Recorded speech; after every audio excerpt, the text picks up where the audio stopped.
naked Edward James Olmos.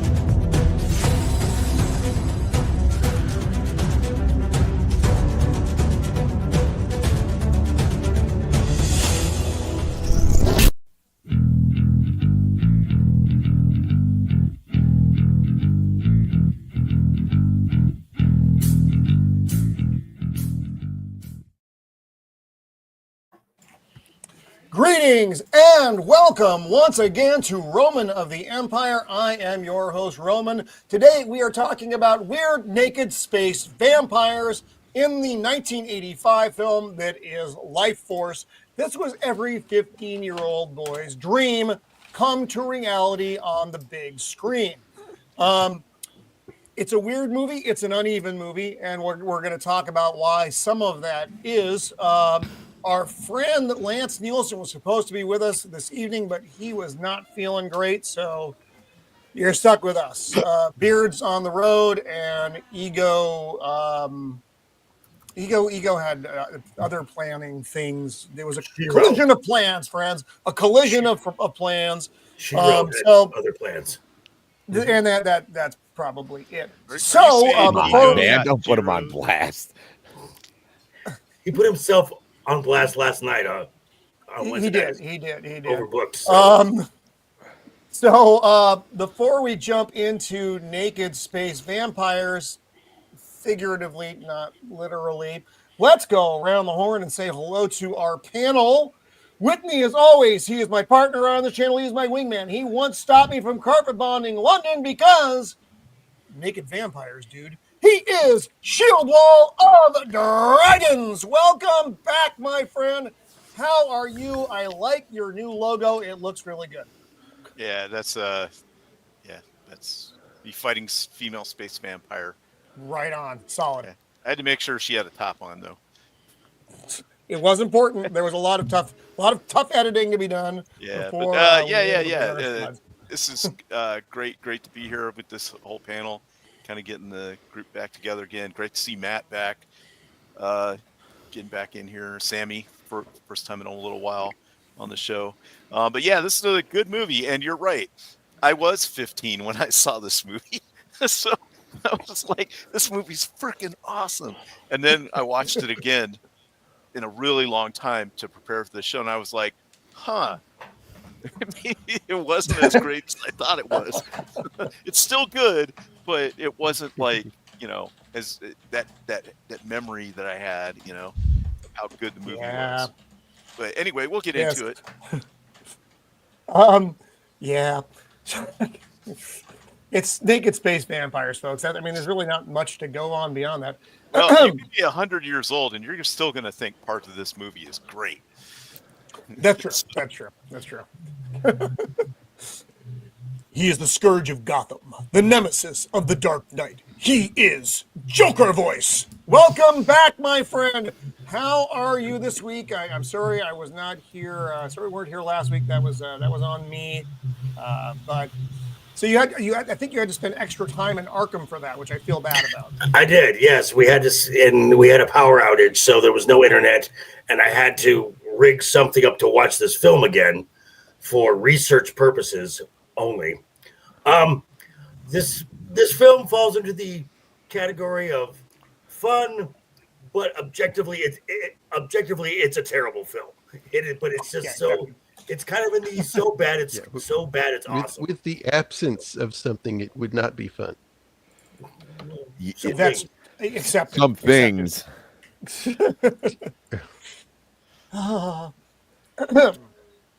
She will tell you if this is the way. Books, games, or movies. She is armored up and ready to fight. She is Untamed Mando. Welcome back, Mando. How have you been? It's been a couple weeks now. Did you end up doing any jail time? No, I thought about it though, and there was a point in time where I drove by a cop, and I made eye contact, and I just looked away and just kept driving. With a light, good. Bead of sweat. Man, Goes down her window. Where you from, ho? Oh my. He is the meme master of the interwebs, using his power for good instead of evil. He is Jacob Ironside. Welcome back, Jacob. How are you, young sir? I'm doing well, and that's debatable, Roman. Good or evil. I'm on the edge, man. I'm on the edge. Yes. And has boy, been did I sliding bring lately. some memes tonight. It's evil. Oh dear. I myself am a little afraid. I don't know what's going to happen. Probably. Well, it usually is at my expense. That's how these things generally go. So we'll see where this ends. Space vampire. Musician, pop culture aficionado, YouTube prostitute, man of the people. He is Sammy Threepeat. Welcome back, Sammy. How have you been? I'm good. It's great to be back. Yeah, so I watched this last week, and then because I remember we talked about that when this movie first got brought up to discussion. I was like, oh hell yeah, and then it wasn't exactly Wolfen, where I was just like, but I had already ran out of tissue papers and like lubricant, so there was no reason to watch this movie again. So I watched the Dirty Harry movies instead. But I did watch it last week. I do think I said this backstage. This is like the most canon film to ever canon. There's It is. but a lot of it went one ear and out the other. But I will say it is heavy metal for a good 35 to 40 minutes. It's a very, very enjoyable film. Only thing that it doesn't have that Wolven has, it doesn't have Albert Finney. The raw sexual magnetism.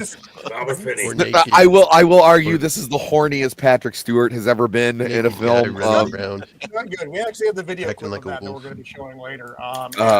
But yeah, we don't have the raw sexual magnetism of Albert Finney, unfortunately, in this one. So, or Captain Adama words running around should naked. never run together. By the way, he is the man who knows all the things about all the things that shouldn't be. The unbearable 73 volunteer space vampire Matt. Welcome back to the show, my friend. How are you? Good to see you. It's good to see you. Hey, good to see you all, guys.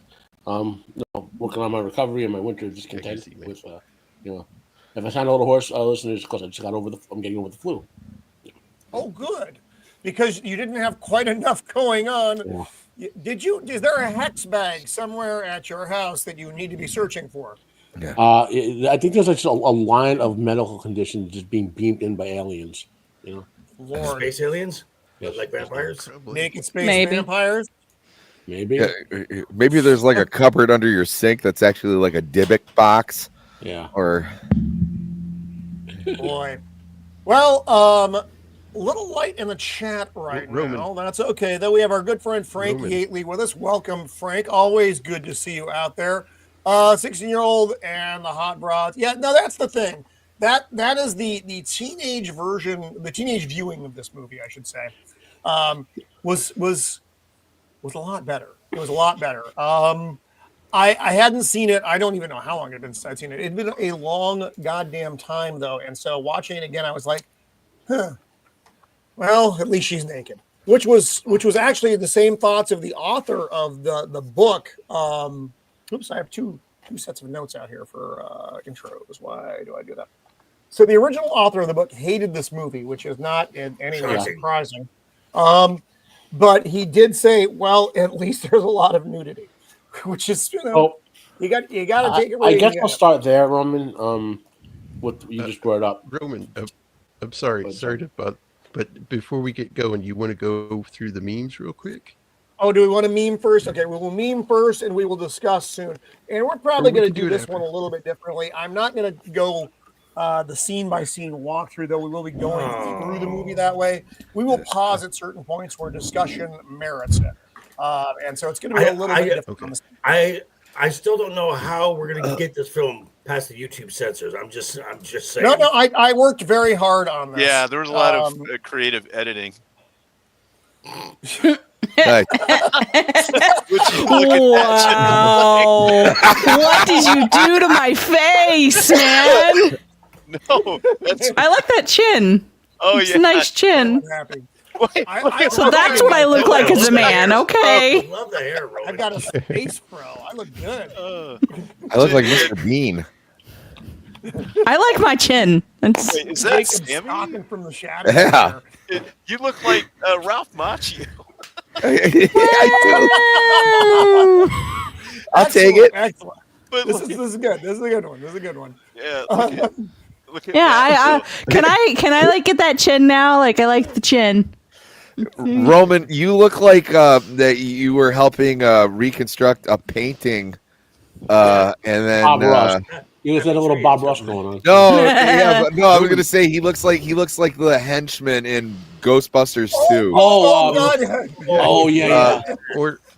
Or he's a really big What was the fan of painting's Simon name? and I forget what the Garfunkel. I really like that caption though. Yeah, no, the caption makes the caption. Jacob, that was great. That is Oh my true. God. Truer than you think.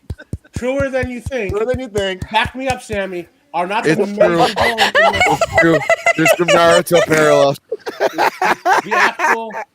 the actual Oh, that main poor guy. villains of Naruto are space vampires. Yes, they are. It's true. I didn't know It how this was is. going to have a tie-in, but God damn it, it did. This again looks surprisingly natural, Jacob. It's a little terrifying. It's concerning. It's concerning. 10 years from now, this is what Roman's gonna look like. Oh, I was gonna say 20, but okay. Yeah. More like 4 years from now.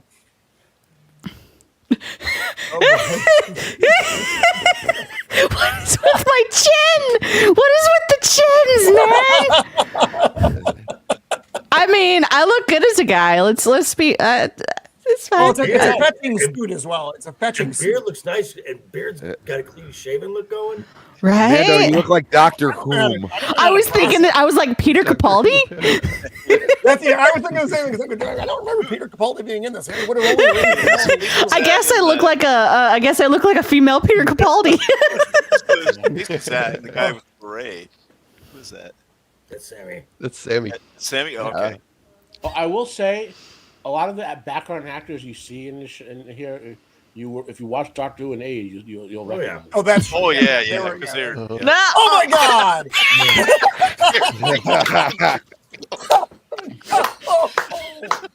Oh! Oh shit!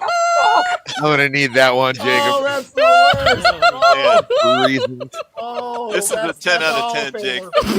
failure. That's all failure. Wow, that extra week when the show got canceled, you really put it to Yeah. use. You gave me Like I the said, like I said, using Would I his give powers Jacob for too much evil. time? So have you been doing keto or? That's just what Gavin Newsom is turning everyone in California into. Oh no, that's horrible. That's glorious. Yeah, exactly. So our Baron AWK is at my eyes. Yes, I know. Poor John, my son has again. I have no idea what we're yelling about because he has seen 4 movies in his lifetime. They are all Christopher Nolan films. I got to show this to Mrs. of the Empire. I don't know if she's watching it now because this is horrifying. Wait a minute. Oh my! Is that me? No, that's just. No, that's just a big just for the show. That's a normal meme. Yeah, that's the. You thing. on drugs. This took some. The rotting vampire thing took a minute to not have naked vampire boobs. So wait a minute. Whoa! No. Me and Joker are naked together. That No. is. No. I think we are though. You were supposed to destroy that footage. This is Wait what a minute. happened. Is this? This This is is what what happened happens in in Vegas. Vegas. It's supposed to stay in yeah, Vegas. Yeah. when Roman got lost, he was like, "I need directions." And Joker's like, I got you. I got directions. Oh, I got you know, you. fun fact, Billy Idol was supposed to be one of the male vampires, but they had a Billy tour Idol, thing wow. going on, so they weren't able to bring him in. That's That's horrifying. Could you imagine That if Billy would be Idol fun. and Sting were the male vampires? Me watching this movie. Poor Jacob. That was, yeah, I do have comments about that escape pod thing. Oh, Yeah. there are a lot of comments. Molested by a female Bigfoot. I look so serious. I look so like Peter Capaldi with different hair. I like my suit though. That's a nice suit, Nice suit. Yeah, your style is impeccable, Mando. right? How do you get Quality. Do you have pictures of beard with no beard? Is that how you're No. doing that? No. No. You just, huh? It's just Amazing. That is AI. excellent. It's the skill. Wait, Aw. Ego.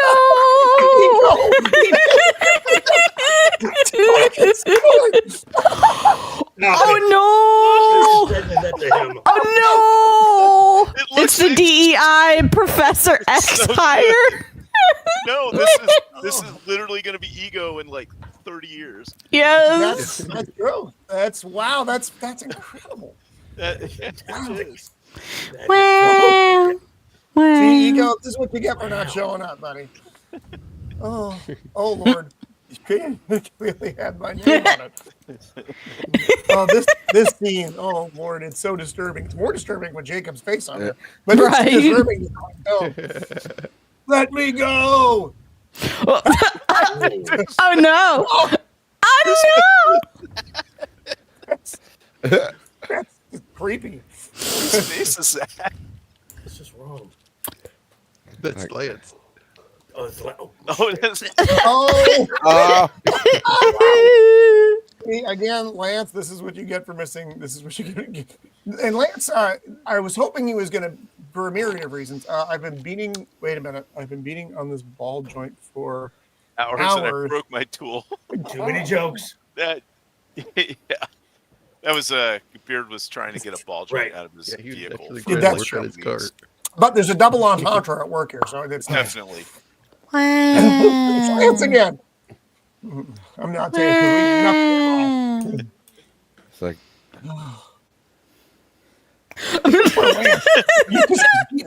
he looks like what's his face in the James Bond movies. He looks like Q?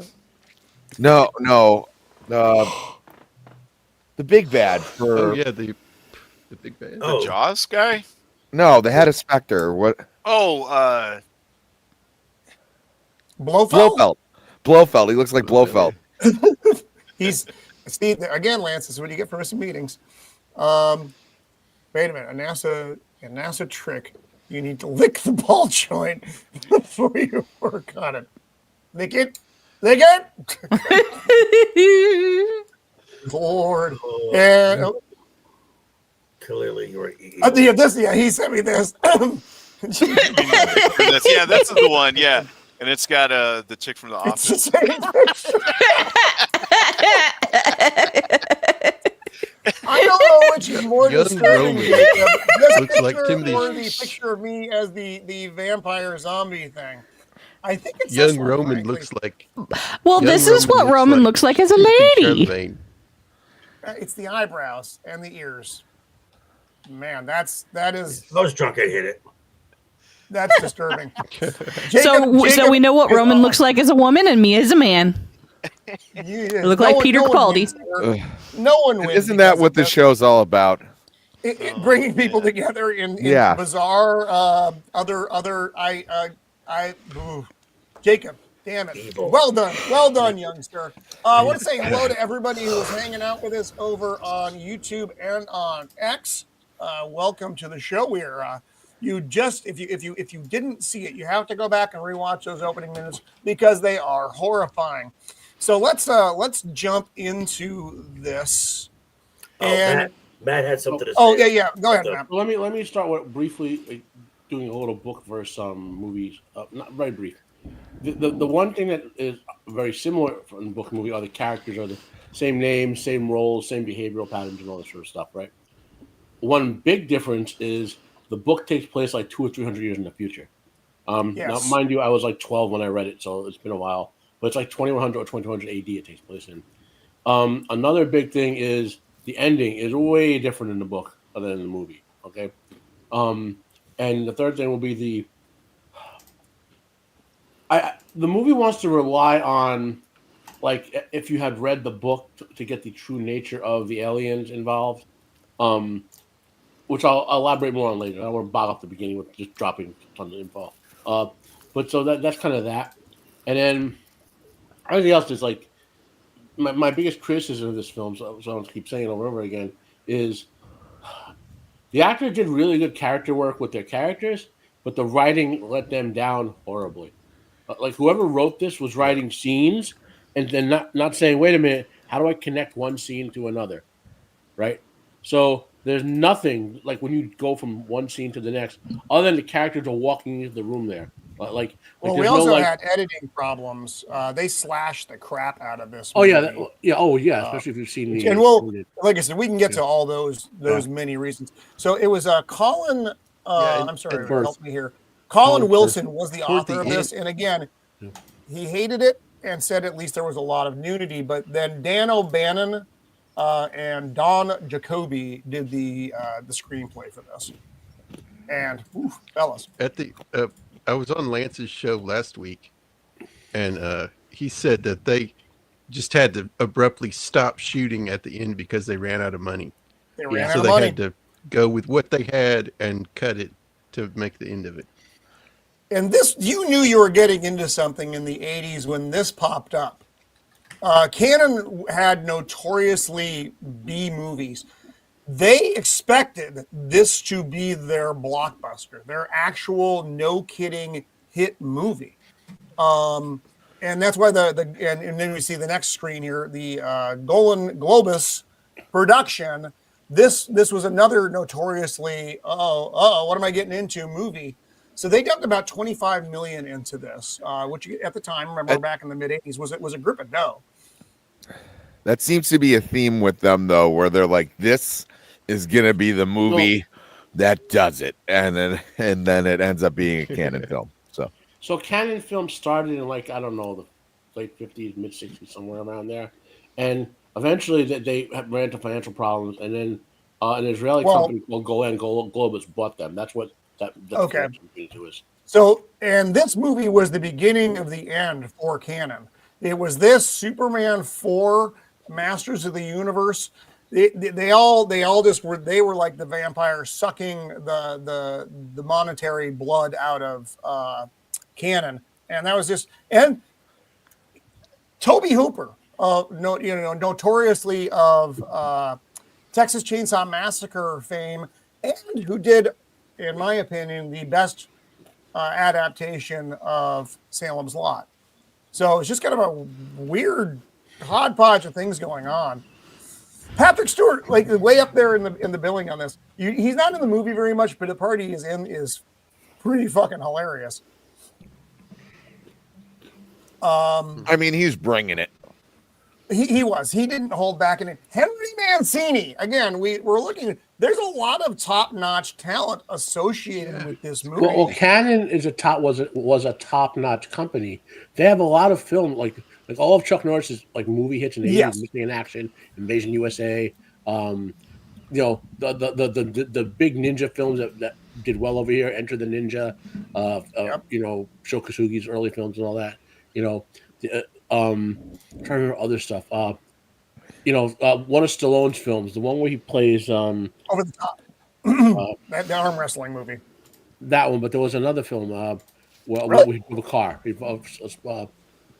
Named after a snake. Cobra, yeah. That was another financially. So Canon was a big company, and then the decline they suffered after this was insane. And again, London Symphony. These are the people who John Williams directed to give you the Star Wars music, and here they are in the space. Now, Henry Mancini. It's kind of interesting though. So he took this because of the opening sequence of the film, which was originally going to be like 35 minutes of the space stuff, which I think is honestly my favorite part of the movie, aside from Naked Space Vampire Lady. On that note, Roman, in the book, it wasn't just Halley's Comet. It was as humans were exploring the solar system, one of the outer asteroid belts is where they found the ship. So a lot of if they had followed the book more closely, a lot of the early film would have been in space. Yeah. Now the Halley's Comet tie-in here. So the ship that we're going to see here in a second is riding basically Halley's Comet. That wasn't in the book. That was Toby Hooper's idea originally, as Matt just said. Yeah, it was supposed to come from the asteroid belt. And this is the Churchill. And again, I like this set of scenes together. What we see later in the movie as back to the Churchill stuff and the flashback stuff was all just supposed to be the opening of the film, but they thought it bogged it down too much. But Toby Hooper was furious about the way that they did the editing because the movie doesn't make tons of sense after a certain point. It gets really confused about what it wants to do. But these opening sequences, I thought, were pretty concise. And like I said, Henry Mancini loved this part because he was thinking like 2001. I mean, for those of you who remember 2001, kind of space opera. There's not a lot of dialogue. It's just going through the ship and into the alien ship. It's a good movie to fall asleep to. And it's Dwayne Barry from X-Files. Nice. Is that Dwayne Barry? Yep. Oh, wow. I did not know that because I was calling him Discount Scott Glenn the entire time I was watching the movie. His name is Steve Railsback, but again, to me, he was like, man, we really want to get Scott Glenn, but who can we afford? Don't you remember? Did no one besides me ever see Helter Skelter? I never saw the film. He played Manson in Helter Skelter. I did. Really? Yeah. Look at you, Steve Railsback. You were holding out on me. Now, this is what they're seeing. The ship design, and when you see the actual ship, it's kind of bizarre looking, but it was based on an artichoke. So Jacob gave us a slide here, or a video to accompany what spotting this ship was like for everyone else. EGR's confirmed. EGR's confirmed. Looks good. Looks good. EGR's optimal. EGR's optimal. Track 3 on 3. Roger. What's the height of the thing? What's the height of the thing? I've got a vertical reading of 2 miles at least. 2 miles at least. What is it, son? What is it, son? I don't know, sir. It looks like a giant dick. It looks like a giant dick. Take a look at a starboard. Take a look at a starboard. Oh my God! It looks like a huge. Wait, that's the wrong Pecker. Private! We have reports of an unidentified plane! It is a long, smooth complete width to the... What is that? That looks just like an enormous Pay attention. I was distracted by that nose flying. Willie, what's that? What's that? Well, it looks like a giant. Yes, Johnson. Get on the horn to British intelligence. Let them know about this. Exactly. That is exactly what popped into my head when I same. saw that. I thought Immediately. It looked very like gothic looking, you know.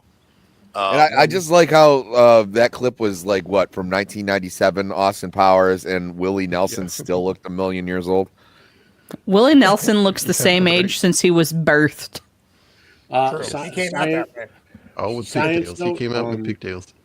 While the space shuttle could, in theory, catch Halley's Comet as long as it's not being accelerated by the sun, it would have nothing like the fuel needed to do so. Well, this has this special, whatever these sun panels are, supposedly is part of their propulsion system. It's like a solar sail. There's nothing you would need like a nuclear reactor boosted yeah. That's a big distance. It's a huge distance they're traveling. Right, but in the movie, the reason they can do it is because those panels are some type of part of their propulsion. It's like a new engine system that allows them to do that. The other thing is, if you look at how much they're walking around the interior of this space shuttle, this thing is like 6 times the size of a regular space shuttle. Yeah. On the inside, because if you've ever like been down to like the Houston Space Center or whatever, they have the space shuttles you can look at. They're not very big. I mean, Well, and then remember they ride on the back of a 747. That's how they Right. got around. yeah, Exactly. They were bringing them to Cape So Canaveral. They the way weren't a they're large walking aircraft. around on this side and climbing up and down ladders and going between bulkheads and stuff. Yeah, there is This ship it's like is the huge. TARDIS. There's it's bigger on the inside. Well, what I'm saying is they don't actually ever give it scale. Well, it kind of, even with the people, when they come out the hatch, it still looks huge compared to them. So I think it's a space shuttle, but it's just bigger. Maybe. I don't know. Again, I like the effects in this whole opening sequence, though. I thought they were good. This is clearly when they still had budget. Well, the money on those space effects was well spent. Yeah, I 100% agree. And I have my background is one of the shots from the end of the movie with the ship in space, and that was all well done as well. So, and also the again, exterior of the ship and the interior of the ship looks really weird and cool. See, look how big this is. Yeah, this is the hatch that they come out for of. them for that they come out of. Look at their size. They wouldn't be that small next to a regular space shuttle. No. This thing's clearly it gave a very 1960s like kind of like sci-fi look to it, which I mean I enjoyed. Some very yonic scenery. Right. Did you ever see The Boys season 3, episode 1? Mm-hmm. When the guy shrunk down and went in the other guy's. Yep. That's what this reminded me of. And it was unfortunate. I'm just thinking they're inside a giant dick. That's a narrow urethra. Oh yeah. Yeah, this was like, very. It was very organic. This on is the kind of inside like of the ship. kind of like inner space. I was just gonna say inner space, or because this So is this like, almost. Go ahead. I was just gonna say that it's like the inside of like an organism, but also it's got technology and cables and lights and stuff. Well, I mean, the ship itself kind of looks like a big nerve cell. Right. Mm-hmm. Yeah. no, there's a lot. I see a lot of Geiger in this. Yeah, I was thinking exactly the same thing. So this is another example of writing that is like, so whoever did the design work for the ship and all that, clearly like didn't get anything from the script. You know what I mean? Because it's like so obviously they can't put stuff on their own, and I'm fine with it. But like, the ship isn't alive per se. You know what I mean? It's not supposed to be. But it is full of giant dead bat creatures. They're not dead. They're asleep. They're dead enough. No. I'll explain this because the movie never does. So the book. I was getting that they were dead. Yeah. The aliens are from a species of energy-based alien who wanted to be, if I remember this correctly, wanted to be immortal. So they started sucking life force off of other aliens, and then they started needing hosts to live in. So they were immortal as long as they sucked that, but they lost their true immortal form. And that so they're all kind of asleep there, right? In those organic bodies, they're all still there. Oh, I thought the only ones that were still alive were the ones that were in like the chrysalis. Yeah, that's what I thought too. No, their life is their like their energy form. It's dormant because they have no energy. It shows it with the people that have been fed upon later on in the movie. No, they're this husk, and yes, but that they is a can very still accurate description of suck the life out of. Yeah, they can't actually die in that form. It's painful if they don't have life force. So then this thing opens up in a pretty phallic way, but that's most of the movie. It's a giant face hugger. So did it bug anyone else that like the acronym on their spacesuits was in small letters? I didn't even about really the notice. ESA. Yeah. European Instead of space. lower, you mean lowercase? Yeah. Yeah, lowercase. Because that's how it actually is. Oh, okay. Well, I'll go. That's the real. I'll just go fuck myself. All right. I don't like it. Sticker. Well, it's European. Of course, it's gonna suck. Yeah, and it's gonna be lowercase and be kind of lame. Yeah, it makes sense actually. It wasn't me who said it, but I agree with it. There you go. Lance, just be glad you're not here and getting your country shit on. Yeah. I'm not shitting on any. I'm just saying it's the European Space Agency is kind of lame. Again, the look of this is still really cool. Yeah. I mean, let me see if did I have the effects person here? Well, the look, all the space stuff is I just very it well looks, done. yeah, this part looks great. Even the big not quite dead bat things look good. Yeah. This is weird though, because it almost looked like, don't go into the light, don't go into the light. Yeah. But they're drawn into the light. Well, there's in this movie, interesting you should say that, Roman. There's like this sort of allusion to an afterlife, and like this is a science fiction book, but this movie is more fantasy with the sort of spiritualism stuff that comes in. You know what I mean? Accepted. Now, here's a question, Matt. Are each one of these pods or these things on the wall, is that one of the vampire things? One of the Inside bodies. Yeah, inside each one? Because the bodies, if the body were to get exposed to space, in the movie, this is movieism, not bookism. The body gets exposed to space, it could basically flake away because if there's no, they can reanimate bodies, but when they become dust, they can't put them back. Right. Yeah, they just find the three, and like I said, so this is Mercy. Matilda Matilda May. May. Matilda May. Is Space Girl, and that is all she is actually in the script as, is Space Girl. And the two males are just kind of, who gives a fuck. Except one of them was supposed to be Billy Idol, which would have been kind of cool. Interesting fact, though. So while Matilda May could go around buck-ass naked throughout the entire film, there was still strict censorship stuff regarding male nudity. So the bros had to wear a flesh-colored sock on their junk. Because no one wants to see that. No, there was another thing about this. So, Golan and what's his face? Globus? Yeah, Globus. They wanted her completely nude, so they shaved Matilda May down there. Mm-hmm. And keep in mind this is in '85, so they saw a vagina without a bush, and they're like, "This is too weird. This is too alien." So they put a merkin on her, so she's wearing a merkin throughout this whole film. Mm-hmm.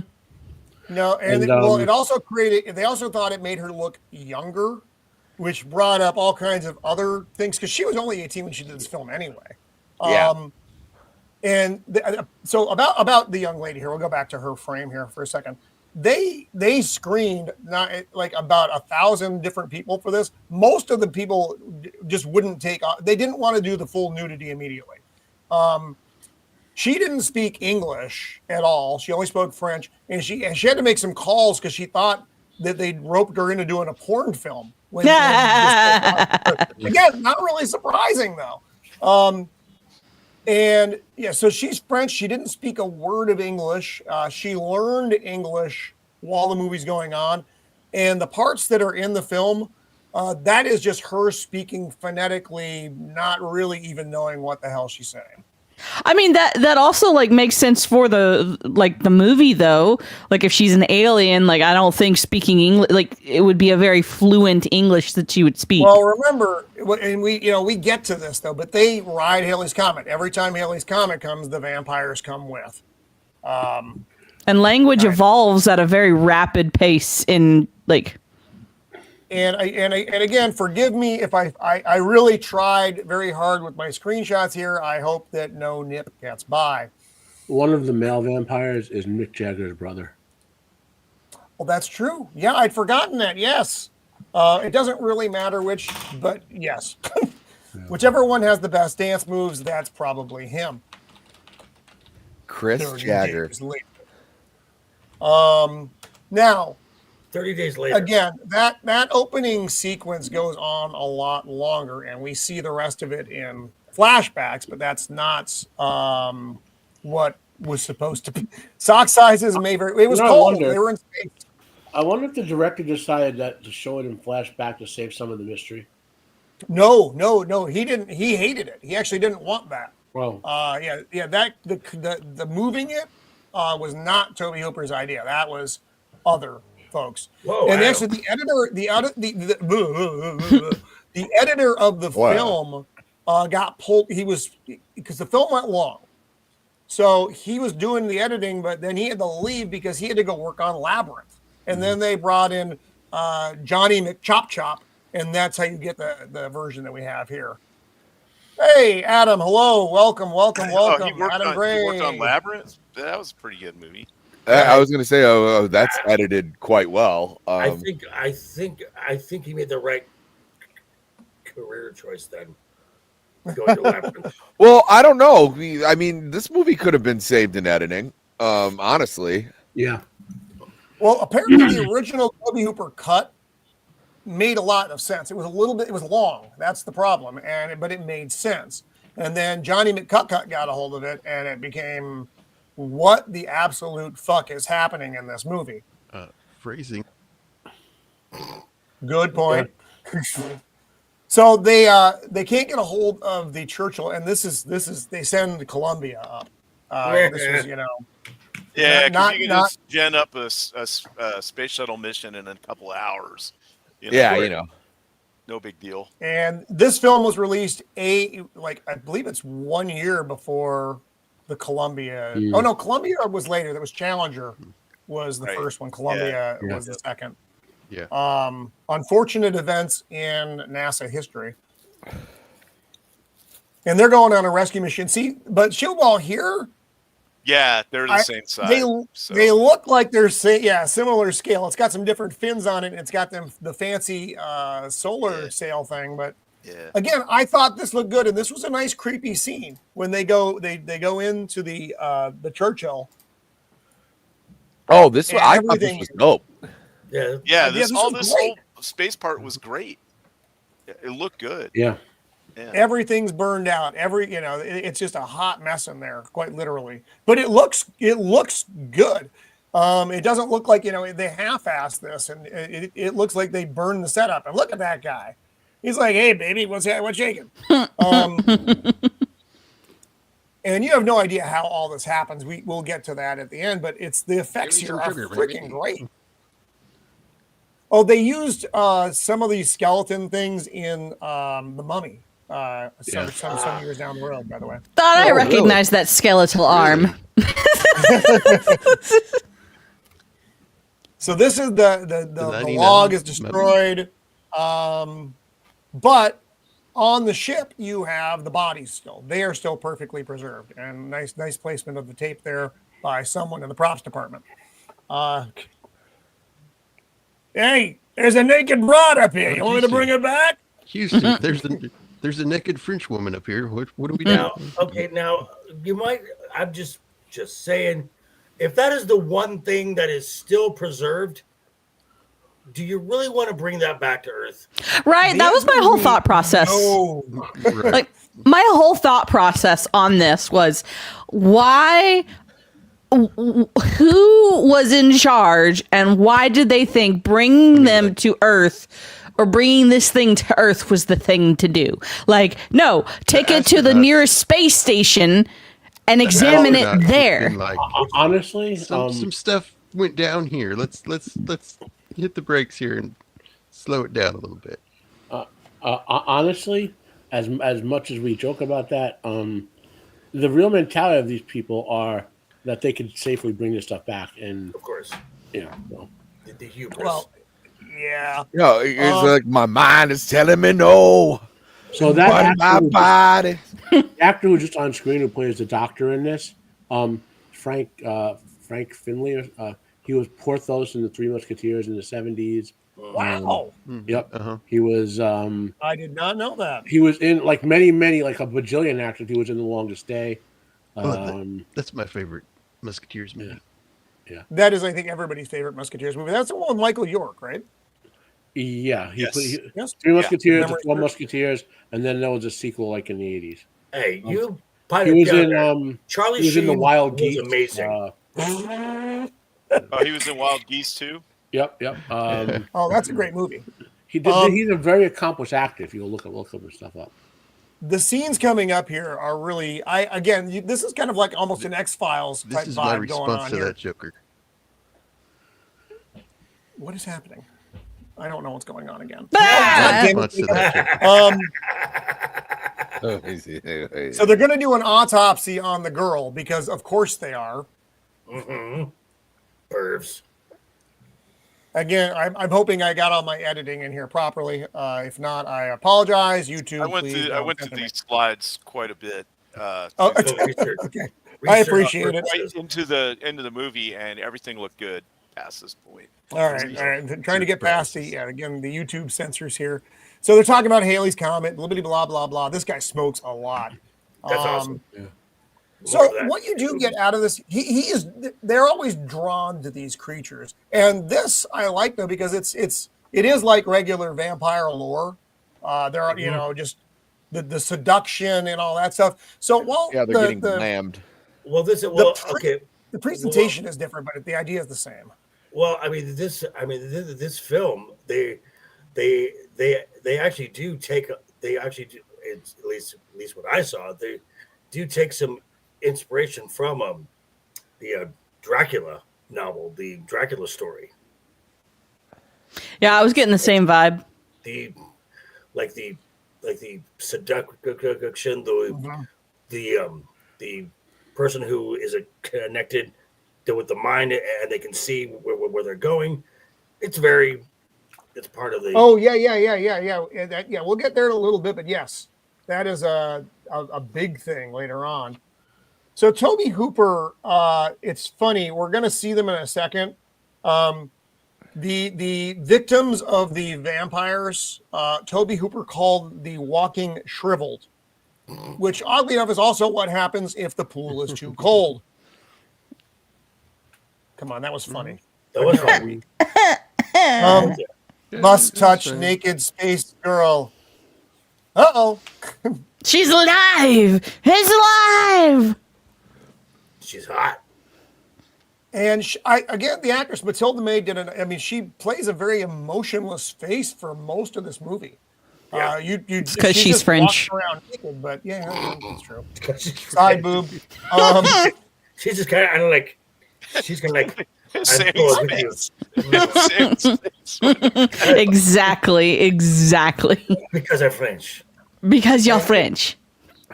But oui. So this whole, again, we're in a part of the movie that I think is a good part of the movie. We deviate from that soon, though, and we start going into wild fuckery.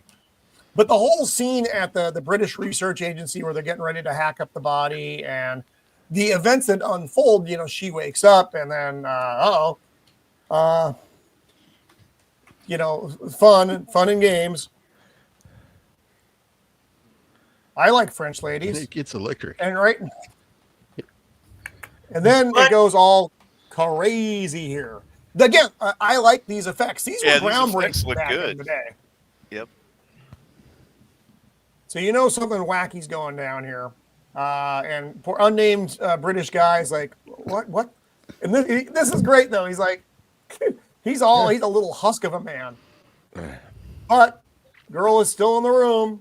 And I guess she's full, though, because she doesn't really mess with him too much. I just like the fact that I'm sure there wasn't a lot of coaxing in this. It's okay. You red shirt number 5. You're gonna be in the scene. You're gonna kiss hot naked chick. Yes, sir. Right. I am willing to fight for my country. Yes. His last words were worth it. Speaking of worth it, the Boosh is here. Yeah. Boosh, what's up, Boosh? So this part of the movie, I was like, their security is hot garbage in this movie. It is. They needed to call, like, instead of running down there, when you saw that, you call a bunch of security to go with you. This poor guy. You got this guy. So the scene with the lady on the stairs, these shadows were put in post-production because they were trying to avoid an X rating. Remember, you didn't have a lot of just buck-ass naked broads walking around. She's only in it for 7 minutes, though, as well. She makes more of an impact than the 7 minutes she's in the movie, but she's only in it for 7 minutes. Right. And also, I mean, Hannibal Lecter was only in Silence of the Lambs for like 13 minutes. I mean, just see, Darth Vader was in Star Wars for 12. So, yeah. And this was also way before. And neither of them had boobs. And this is before the. and that makes sense to avoid the extra rating because this was well before the NC-17 rating was a thing. They're just like, oh my gosh, these boobies. Like, you're a naked chick. Do you want a biscuit? You want a biscuit? She's not an animal, you idiots. No, what's crazy is, 30 years later, or whatever, it would barely be an R without being naked like that. Mm-hmm. Oh yeah. So this is kind of cool here. She blows out the window, and to film this scene, the after scene, they had rubber pads taped to the bottom of her, or glued to the bottom of her feet, so she wouldn't cut herself. Apparently they didn't just use like stunt class. They Ow! So, Yeah, later on, when you come back to this building in the movie towards the end, there's like wooden boards with almost like a pipe scaffolding holding it up, pushed against the window. So and that's when I was like, man, I think they really blew that window out for real. The worst security ever. What? Right? This is a government building. Where is the security? It's terrible. The space protocols are terrible. Everything is buffoonery. Obviously, of course, everyone is a fan of the critical drinker. If you're not a fan of the critical drinker, get out. You're doing it wrong. You're doing it wrong. So they bring in this fella. This is Kane, a Colonel Kane, played by Peter Firth. Peter Firth, yep. He's a no-nonsense. He was the best. If you've ever seen MI5, he was the boss in that. Yep, Spooks. Yep. And he's basically he's SAS, MI5. He's one of he's something here. He's an important government. He's in SAS. He's in the SAS. He's SAS. Okay. Yeah, and he has a turtleneck. So. And that means he's a serious man. He's also wearing two jackets, which was apparently a thing in the 80s. He's got the raincoat on, but underneath that he has a leather jacket. Yeah, over a turtleneck. It's overkill. How cold is it in Europe? Well, you know what? Honestly, though, if I was going against vampires, he doesn't know it's a vampire at this point in time, though. Okay, but I'm just saying layers. Always be prepared. Always be prepared. Yeah. Wasn't Firth also in the Hunt for Red October? Vampire. What's that? Who? Peter Firth. Wasn't he also in the Hunt for Red October? I would have to look him. Yeah, one of the naval officers. He was the guy that he's the guy that gets killed at the first of it. He was the political officer. Yeah. Oh, he didn't last long then. Yeah. Not a lot of screen time. It's funny, Boosh, that you bring that up. Misses of the Empire. So we don't do meat on Fridays. It's a Catholic leftover thing. But so we were going to do dinner after the show, and I had filet mignons, potatoes, and stupid broccoli because she wants it. But we were going to do it after the show, and she's like, "I'm really hungry," and this is like 4:00, mind you, so it's like an hour before the show, and I'm like, "Oh my god!" All right, so I'm running around doing crazy stuff. So we did that right before the show. It's not a great story. In fact, it really doesn't bring anything to the show. But I'm glad you're with us tonight. Thank you, everyone who is watching us on both YouTube and over on X. There, we have quite a few viewers over there, and thanks for hanging out with us. I know you want to see naked space vampires, and we're here for you. That's what we're here to. That's what we're here to bring tonight. And basically, the Colonel's like, "This story sounds like absolute rubbish. Are you sure that's what happened?" No, that's not. Watch the video. Watch the video. What happened? Sorry, things went crazy here. Okay. So this white-haired gentleman, he studies, he's kind of an after-death guy. He wants to know what happens on the other side. That's like his whole field of study. I don't remember what it was called. Matt, do you remember what it was called? He wasn't sure if his wife was having a boy or a girl at the time, so he found this tie to Don't like that. I was wondering about the tie. Wow. I really was. I was like, Yeah.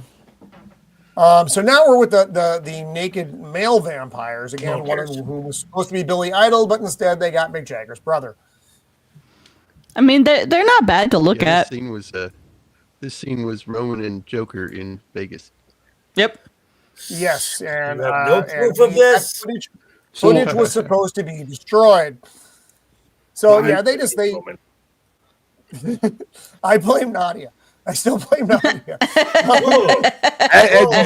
As you should.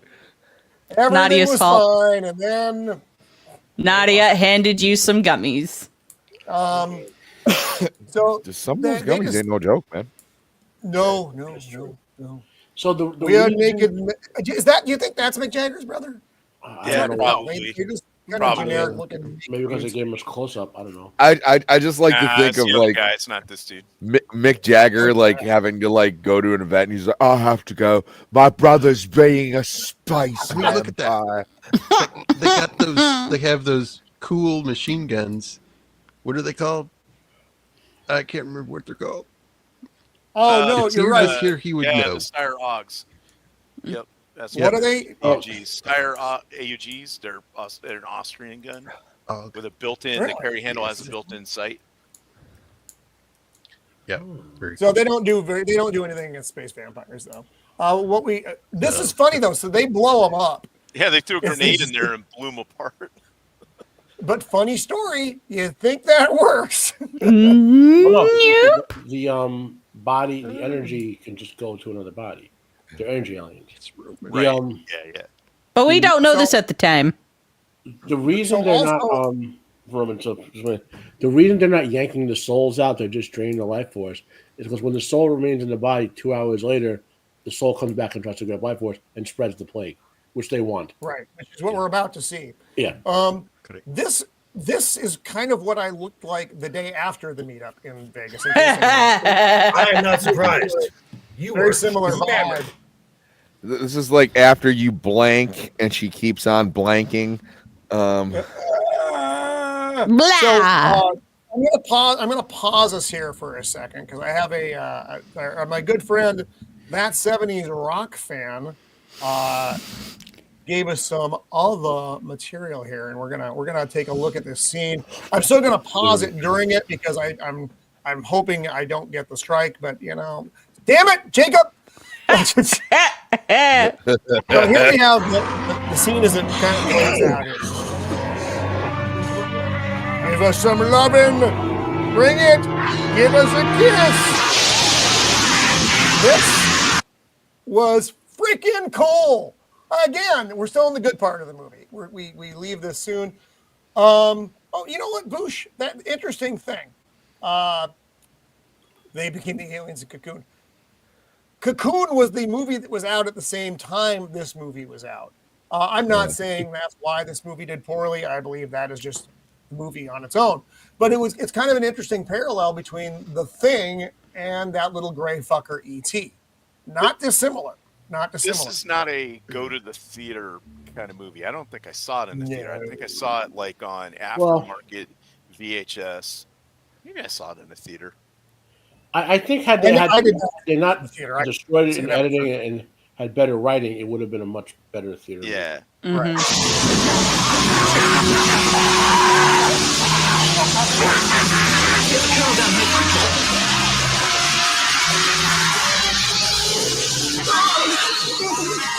They're all just standing there.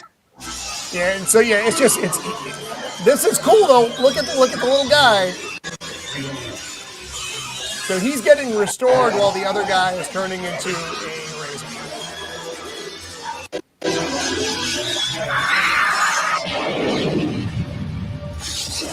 Yeah, this is more of a rent it on a Friday night at Blockbuster. Yeah, exactly. Some pizza. Yes. But that scene was really, really cool. Wow. At least I thought it was. Okay, so I'm gonna here. Give me a second here so I can load in the next one. I'm not gonna bring it up yet, so I just have it ready to go when we get to that point. Wow. Jacob. Jacob.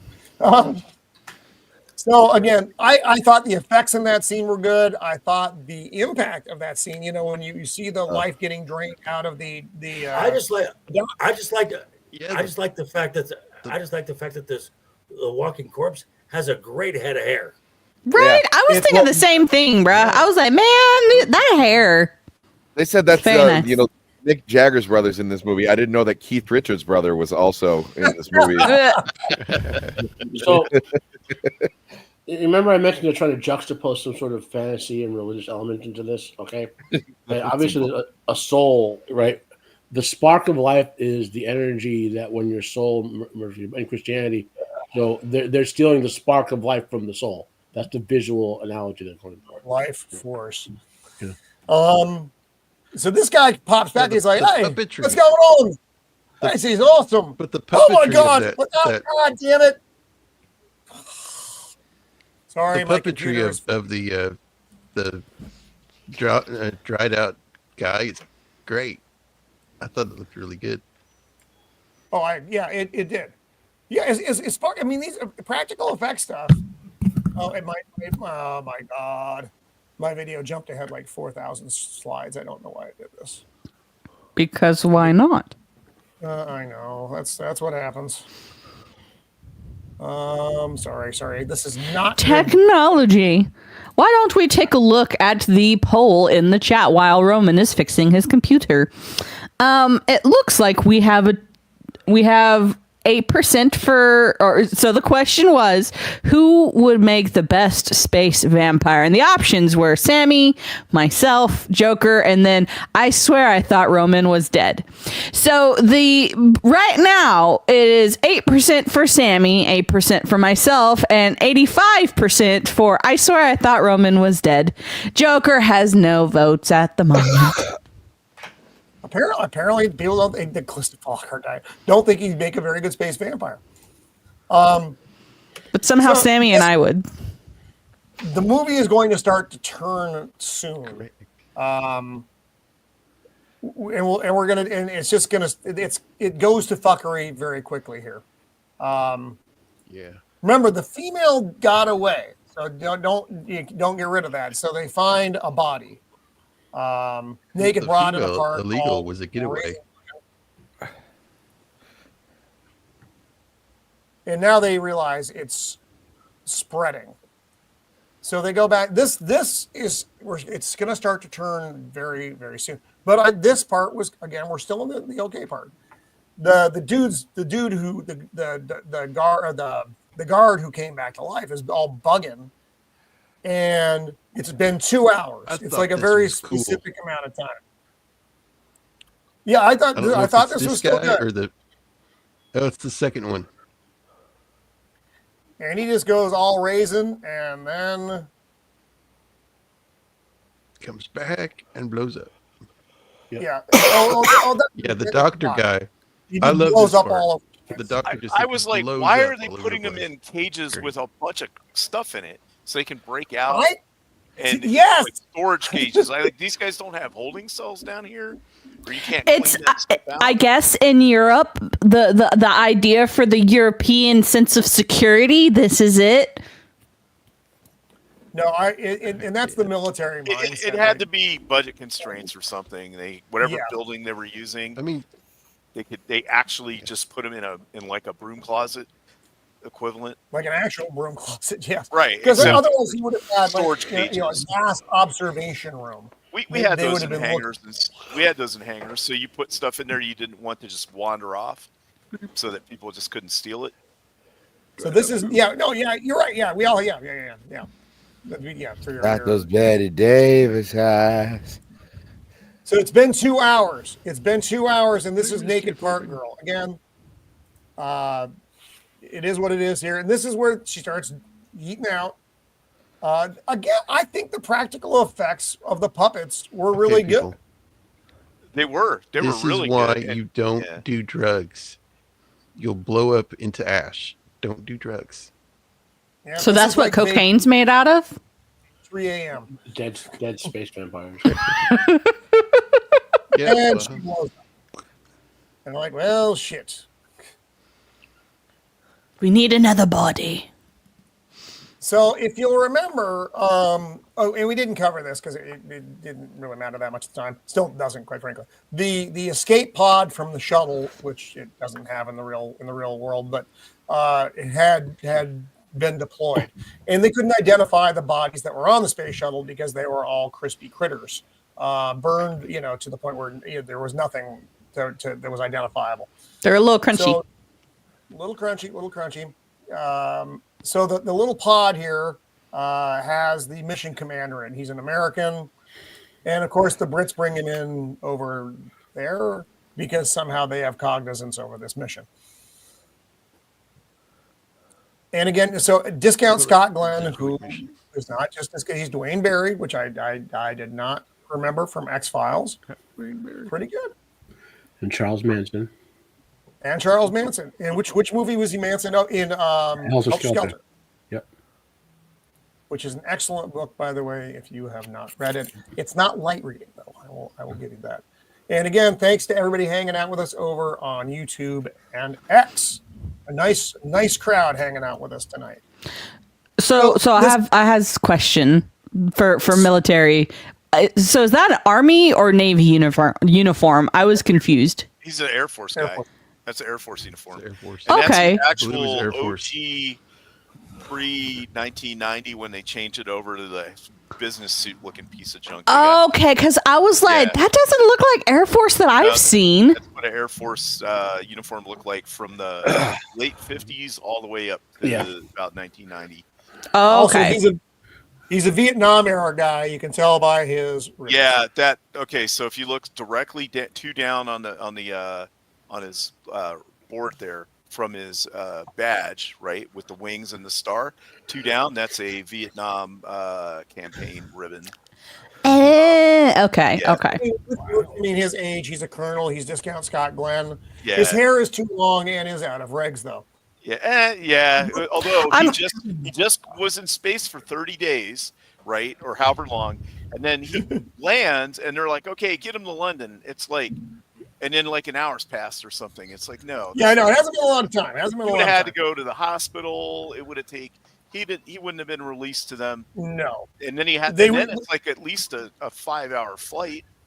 He just wouldn't have been released to them. Well, not just the Americans would not have let him go over there. Well, not just that. When you're an astronaut, you've been in space for more than a month. You can barely walk when you get back to the Earth. Right. You've lost tons of muscle mass. Now I don't know if bone mass. The escape pod had it, but they did say in the beginning that they had a new engine, which allowed them to have full gravity while they were on the ship. Which didn't make any sense, but we just kind of go with it. Yeah, but I'm just saying, for the plot-wise, they were supposedly under full gravity all the time when they're in their spaceship. And we're in flashback mode now. Remember, I spoke about this earlier. These scenes were all originally in the beginning of the movie, and now they got kind of scattered around. Jana! Hello! And welcome. Mwah. So this is them bringing the bodies back from the alien ship over to the Churchill. And then naked chick, well-placed tape. And I think I love her. No. And discount Scott Glenn. Those were thermal bandages, Roman. Yes. Thank God Beard's not here. Also, if you wouldn't mind liking the stream, if you were hanging out with us over on YouTube, would appreciate it. And if you would like to come over from X and like the stream, would appreciate that as well. So Carlson is the discount Scott Glenn's name. He's the American astronaut in charge. This just, they all feel oddly drawn to her. And he has some weird dialogue here, though. I think I feel like I was here before. I have a connection with her. Every line he gives is weird in this film. It is. His delivery is peculiar, right? Yeah. Yes. It's labored. So this is part of that, like add-on supernatural, like if you're a fan of vampire stuff, you would know he's alluding to being some sort of vampire minion already. Like a familiar. Mm-hmm. Yeah, like a Renfield. Well, no, an outright. If you didn't get it, she turned him into one of them at the beginning. Mina is what. Oh, okay. Yeah. Like he's a full-on energy being now. Yes. Yeah. So again, that was the feeling I got was like, oh, he switched sides. I didn't get that until I never really got that, quite frankly. I didn't think it was presented well. It's and not. It came off. I'm really naturally a weird. suspicious person. So you're seeing the shuttle get the shit kicked out of it here. All the systems, the comm systems are getting destroyed. People's memories are getting whacked out. This is the comms officer. They're like, hey, dude, with your hair, you were the last one up here. And they're like, all right, whatever. So they know something is going on. You know, and this is like the voyage of the Demeter, though. Not dissimilar. Mm-hmm. You got bodies on the ship, and now you've got, you know, a lot of the fuckery on the shuttle starting people starting to die, shit going weird. It's a pretty good parallel to Dracula. Mm-hmm. I do like the suits. I think the suits look good. But so Shieldwall, again, to your the shuttle size, the internal of the shuttle is crazy big. It's like the TARDIS. Well, this part might be like if their entire crew lived in this one little area, then yes, that would be appropriate. But they have like a big cargo bay and all this other stuff, and an escape pod. And then it comes down to the like that. Pod. Well, the only So other he's thing now is, the why last. is there only one of them? One. Like, what good is that? Yes, escape pod. And it's got one seat in it. And So it is it's super very convenient. tiny. Yeah. And so it's now we're reaching the 30-day mark when we see. You remember when we come into the shuttle. There might have been more than one, but the other guys were all dead. And well, that's. I didn't get the impression that there was more than a escape pod, but you're right. I mean, maybe. I mean, that thing is pretty massive, though. Well, so is that vehicle. My puppy had a lot of. I really like pork loin. Okay. So they're on their way back to Earth, and this is when he makes. Again, we're still in the good part of the movie. He starts making a series of decisions here. He is the reason that the ship is all burned out. He didn't want to bring the alien creature, vampire, naked lady, and friends back, so he opens up all the oxygen ports on the ship. So it's just leaking oxygen everywhere, and then wham bam, lights it off, and hops into the escape pod. You know, wango bango. Single person. If there are more of these, we don't know that, but I got the impression it was just the one. And boom. And away he goes, and then that's the last thing he remembers. Then he's back to Earth. This part was weird. Again, we're getting into weird stuff. Now, this is I think this is the beginning of the end for me of... Yeah. The movie is still good at this point. Getting into what the fuck is going on. This is kind of where it takes the turn to just, oh, dear God, ridiculous. Yeah, and because it was cool. It was cool, and then a door has dropped, and now we are in the land of naked vampire fuckery. So he's having the dream, and this is the weird. bad editor got a hold of this. Bad editor got a hold of this. So this is weird, and this is the British people watch everybody in every room apparently, because this is like the third time that we've seen something like this. First, it was watching the guard and the naked girl. And then it was some other dude watching the other doctor and the naked girl. And now he's just watching Discount Scott Glenn sleep. Voyeurism? They like to watch. It's fine. Well, the British... And there's a lot of smoke. They're, I guess you would say their camera culture started... There's a lot of voyeurs over there. Like cameras on the streets everywhere, and cameras... that started in the 60s for them. Thought police. Hey, breadsticks! JT! Hey, JT, welcome, my friend. Good to see you. So now he's having strange, erotic vampire dream, and this is, it looks like it's in a gothic kind of setting. She actually has clothes on for one of the few times in the movie. The only time she was warm on set. Right. So now naked again. Lots of this, but then he wakes up just screaming, and it's odd. It's an odd thing, and this is where I think we learn that he has a connection to her at this point, though from that dream it didn't make a lot of sense. That was just like I watched a dirty movie and now I'm having a dream. Yeah, I was going to say the term is gooning. This movie had a lot of male yelling in it, like Mhm. yelling, like ah, Yeah, it did. Oh, my good was friend, bad. welcome. I mean, some men are screamers. It happens. They walk in, they're like, "Why are you sweating so much?" And he's like, "I was watching Cops." So now again, they're this is he is all sweaty. Look at him. That's not healthy. Yeah, but his Now we're shirt's going not to sweaty, so you can tell they just sprayed a hypnosis. bunch of water on his face. Right. That's true. And now they're doing the hypnosis thing, and this is where Is it camera? again this scene was also really weird. So this is where you learn that they can move bodies. The vampire people, they can take over somebody else's body. She's not really moving there permanently, just temporarily while her body is somewhere safe. But so he's watching, what's happening with her. I forget what this lady's name is, who she's taking over. It doesn't fucking matter. Walking in the countryside, she see the license plate. I can see the license plate. Oh yeah, it's the license plate. It's important. So like this dude right here, right?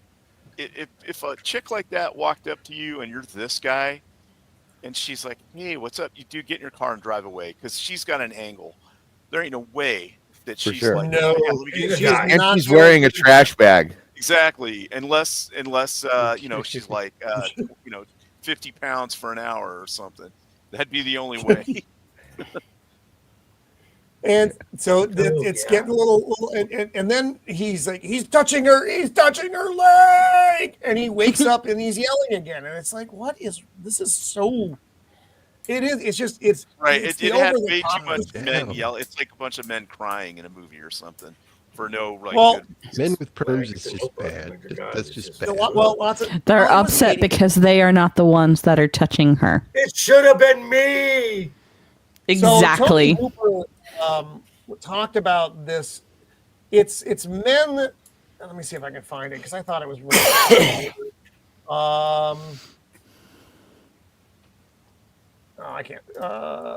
I can't find it. It doesn't matter. It's him talking about men getting in touch with their femininity or the feminine side of men.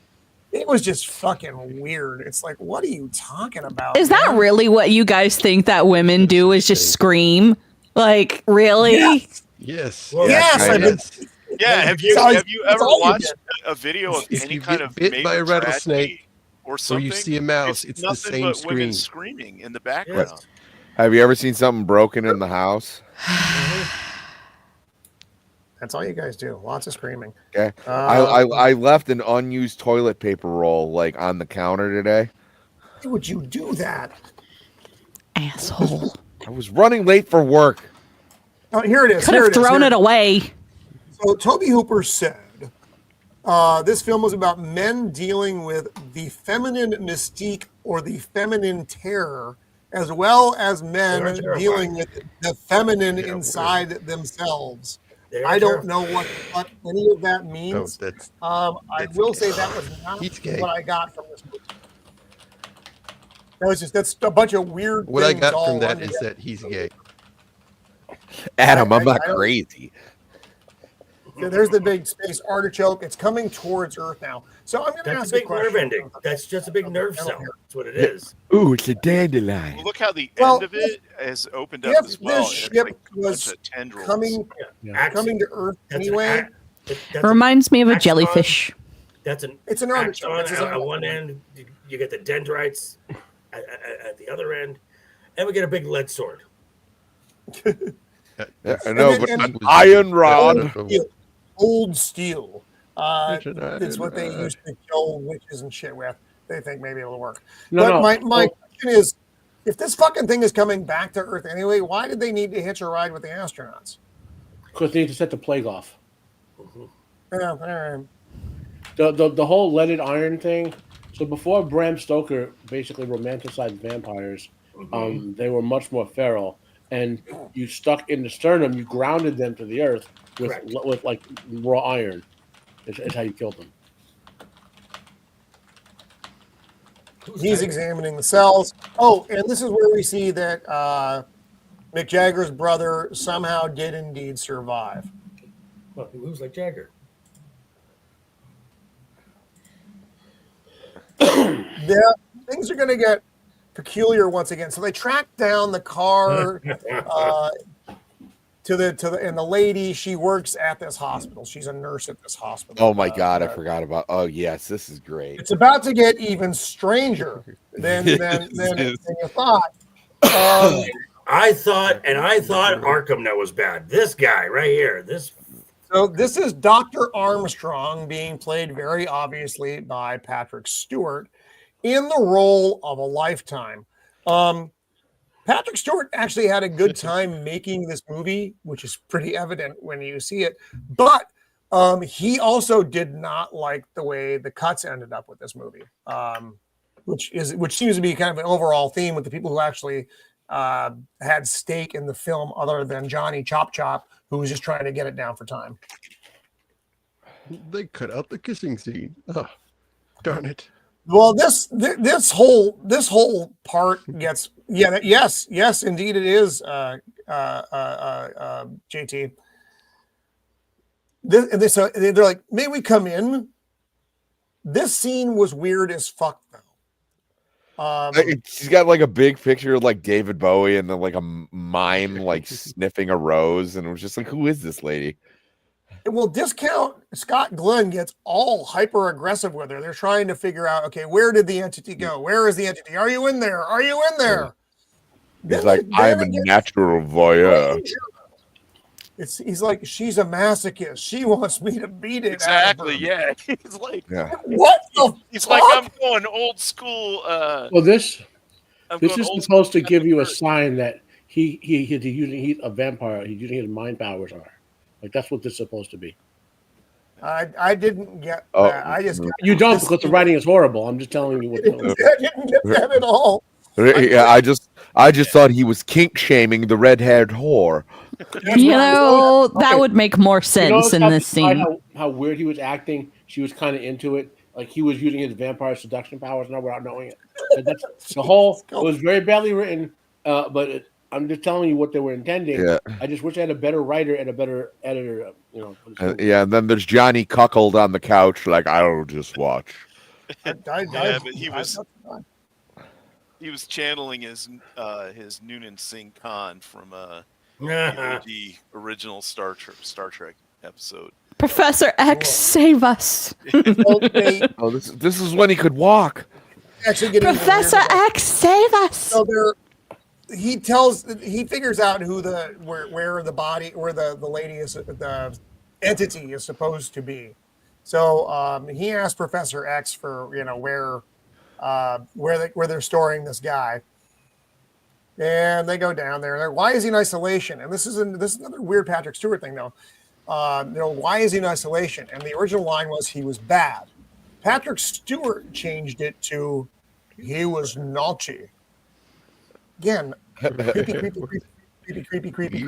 Hello, Blair. No, there's still plenty of space boobs to be had. Yeah, there'll be some more space boobs later, but the really good ones are gone already, though. They are, and I'm sorry about that. So they're using some kind of I don't know what this serum is. It is to help do hypnosis. Morphine and sodium pentothal. Yes, Anna. Space boobs. Wow. Boobs. But now that's a hit. So here's the guy that they believe the entity is in, but Discount Scott Glenn knows it's in Patrick Stewart. Lots of screaming again. Gives him the injection. This guy doesn't know what the fuck's going on. And we get more male screaming. While he's screaming, Patrick Stewart screaming, everybody's screaming. Now he's straddling him from behind, which is awkward for everyone in the room. And that's why he's screaming. Wait, that looks familiar. Get it from X-Men. Professor X.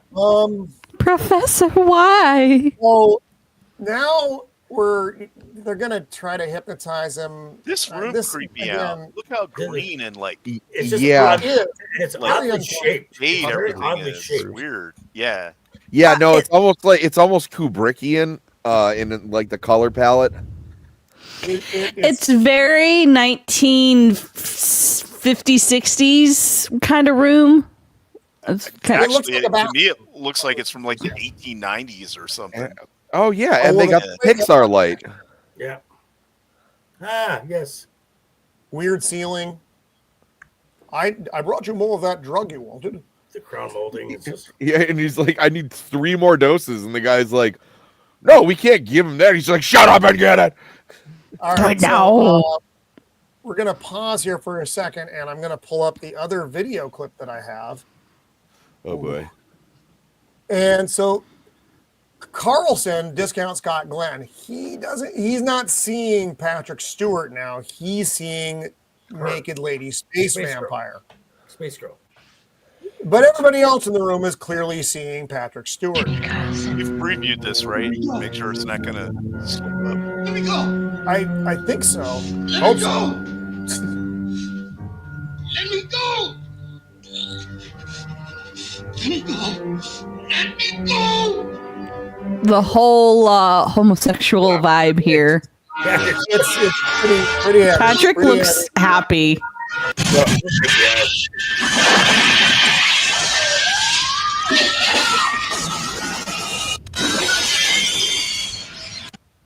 And everything's just going crazy.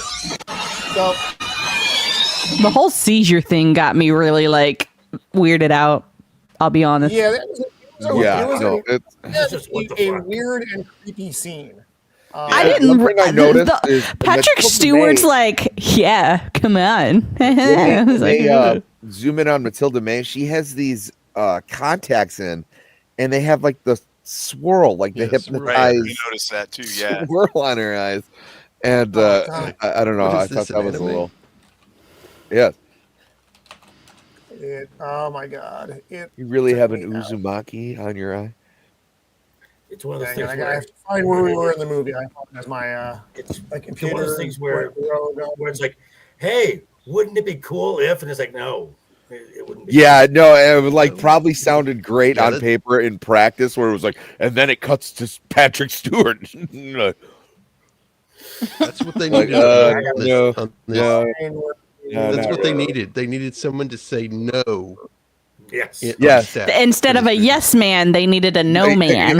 Yeah, instead of the producers going, more cocaine, please. You know what, though? I have a whole bag of no with your name on it. The 80s, cocaine, and capitalism. We need absolutely, but in films.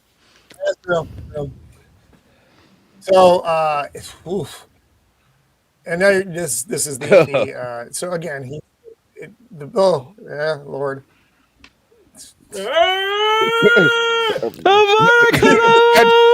Patrick Stewart's like, this is my pleasure face. Oh no, Patrick Stewart.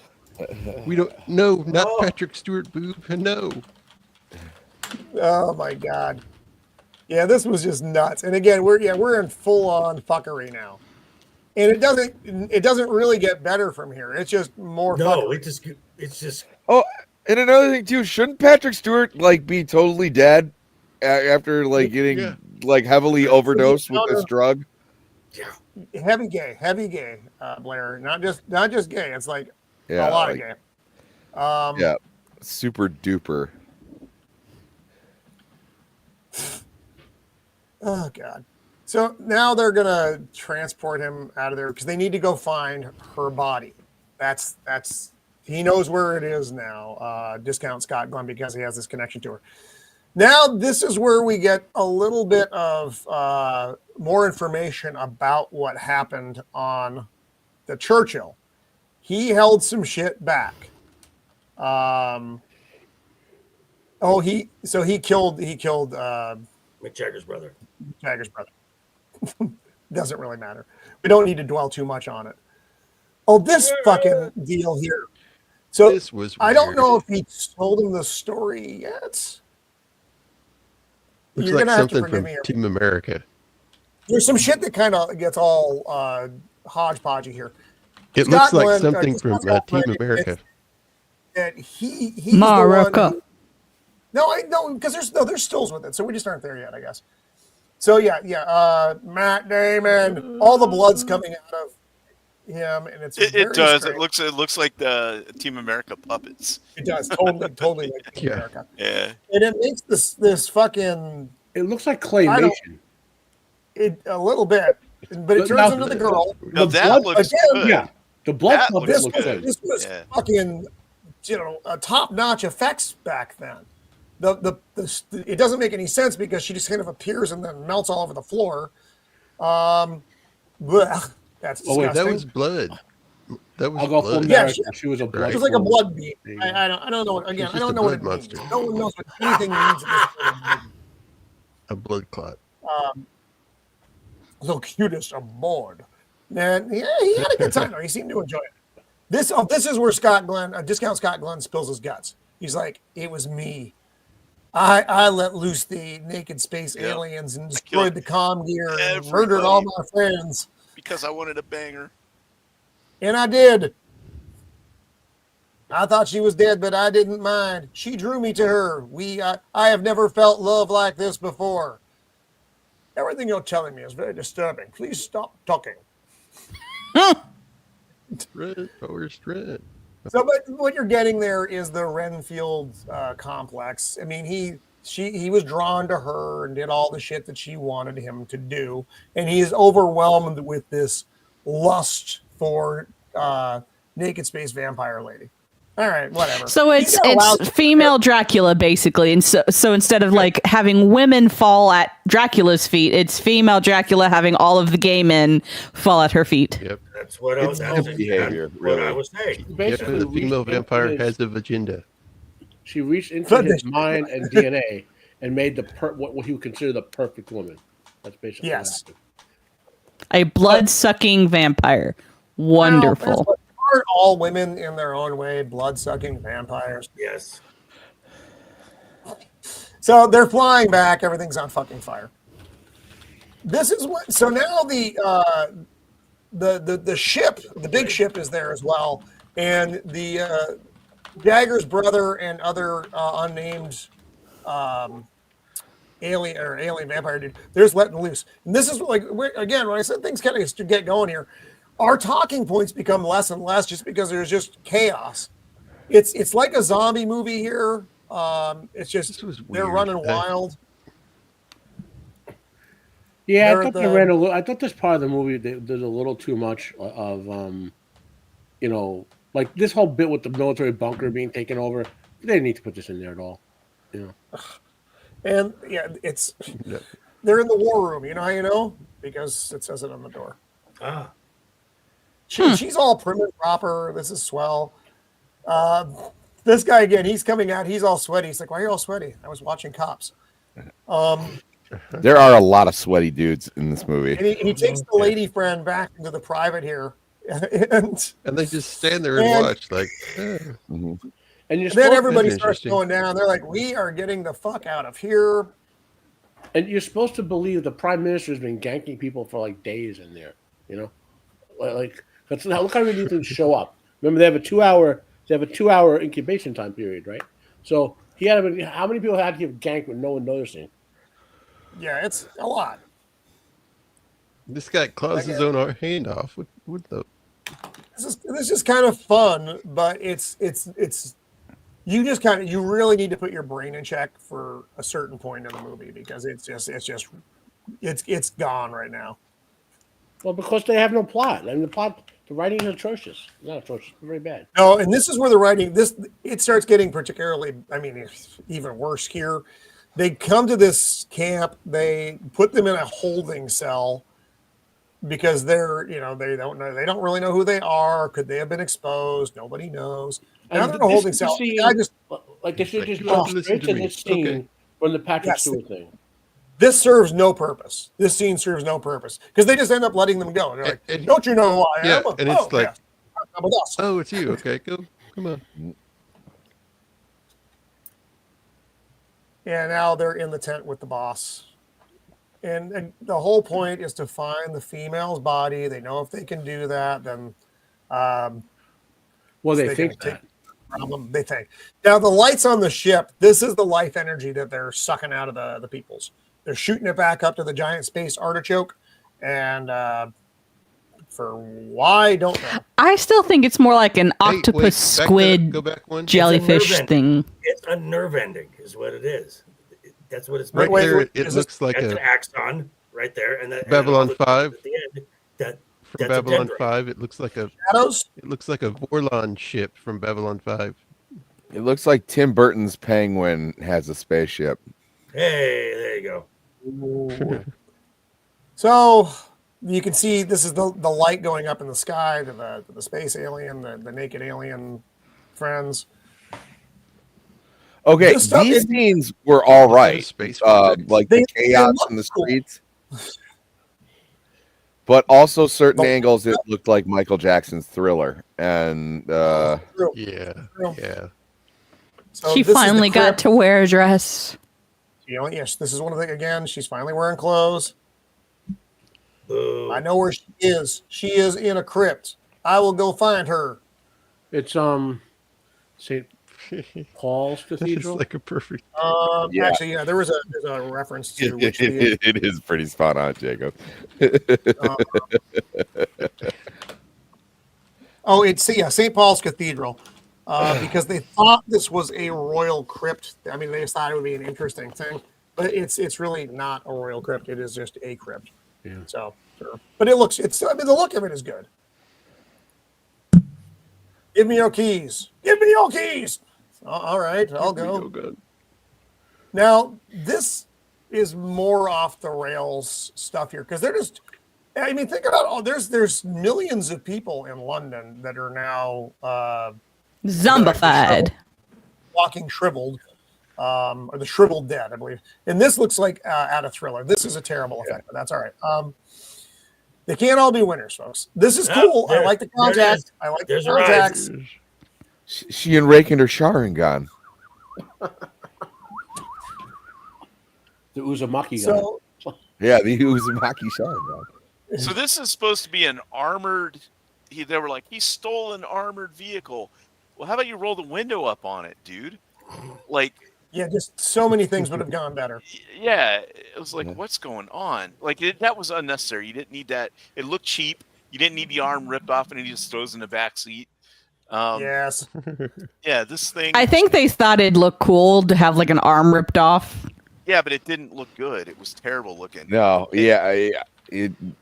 Evil Dead did it better. Also, I love how the whole time they're in the car going, do you know where we're supposed to be going? It was like, that giant building with the giant blue beam coming out of it. Probably where we gotta go. In terms of what the aliens are doing, so now that they don't need the plague to spread, they have enough crop to harvest. They're ripping the life force completely out, and the soul is getting freed and following its life force up the trail. Right. Yeah, and like somehow there's still regular people mixed in with the zombie horde, but it, like when it leaves them all, does it explode them or something, or they just fall to the ground, right? Well, they're not going to reanimate after 2 hours because their soul is gone. Yeah, they're just dead bodies now. There is a very convenient path up the steps to St. Paul's here. Not just covered. That makes sense. What Matt was saying is like they left a path for him because he's supposed to meet her there. And here we are inside again. It's a lovely setting. There. Go back one. Yeah. See, look, they really blew those windows out. They put that wood on there and those frames. Yeah. Shore that up. That's, I mean, pretty good as far as realism goes. They didn't just leave it open, which no one would. Well, that's what I mean. Is I think they legitimately blew those windows up, so they had to put that on there because that's a lot of expense to go through just to make it look good. You could have just kept it glass. That's where all the budget went to. Yeah, you wouldn't even know. So he's going back to get the sword thing, the cold steel. They had kind of a lengthy conversation about not too much. I'm surprised you're still alive. Why are you sweating so much? I was watching Cops. Hey, I'm a zombie. And yeah, he goes all unfortunate quick. He plucks the sword out. Everything blows up. All right. Turns to a little pile of ash. Cool. All right. Zombies. zombies. This now it's a zombie movie at this point. At least it feels a lot like a zombie movie at this point. Yeah, those guys look more like reanimated dead zombies that have been rotting than. Yeah, they don't. The puppets in the beginning of the movie looked way better than this. Yeah. This looks like cheap zombie movie stuff, unfortunately. But we know the budget was probably poop by then. They ran out of money. Also, unrelated though, Toby Hooper. So the movie ended up going about 6 weeks longer than it was supposed to. And while they were out filming, Toby Hooper, I guess he ended up getting frostbite on one of his ears and almost lost the ear because of this movie. What a terrible! I almost lost an ear to this movie. I know. Like, God damn it! Oh, go back.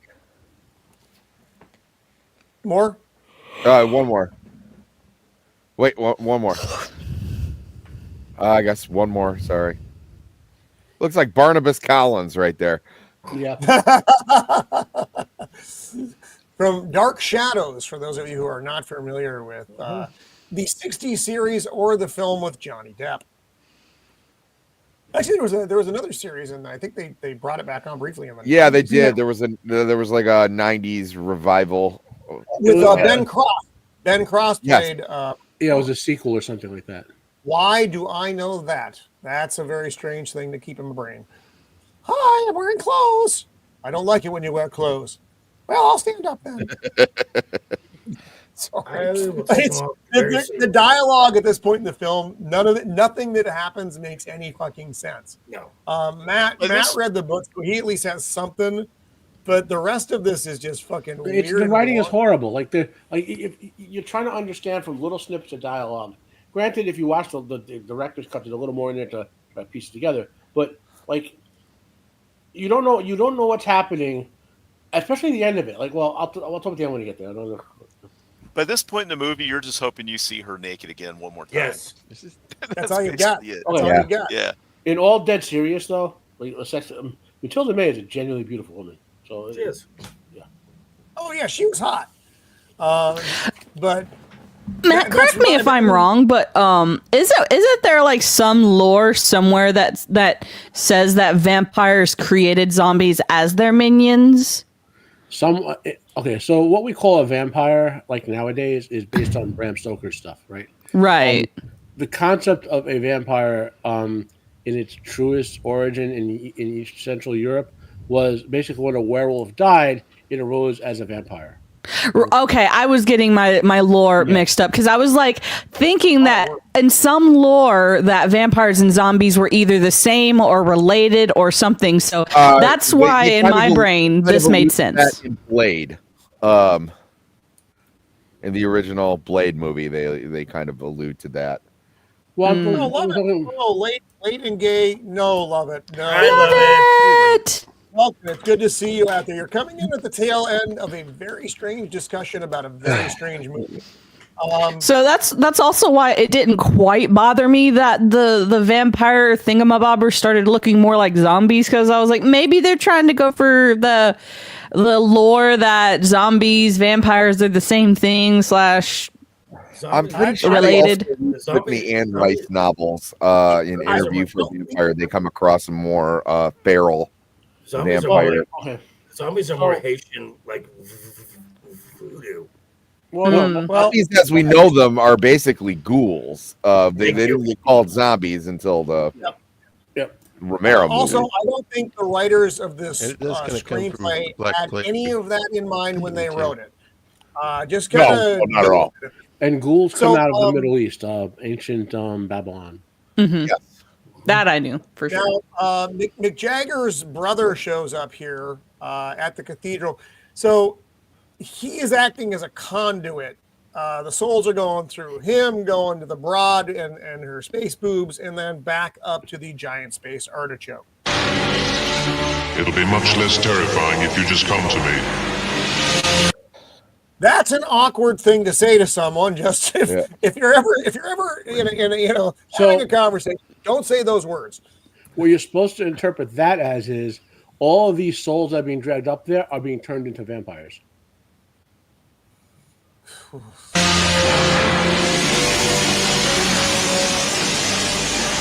I'll do just that.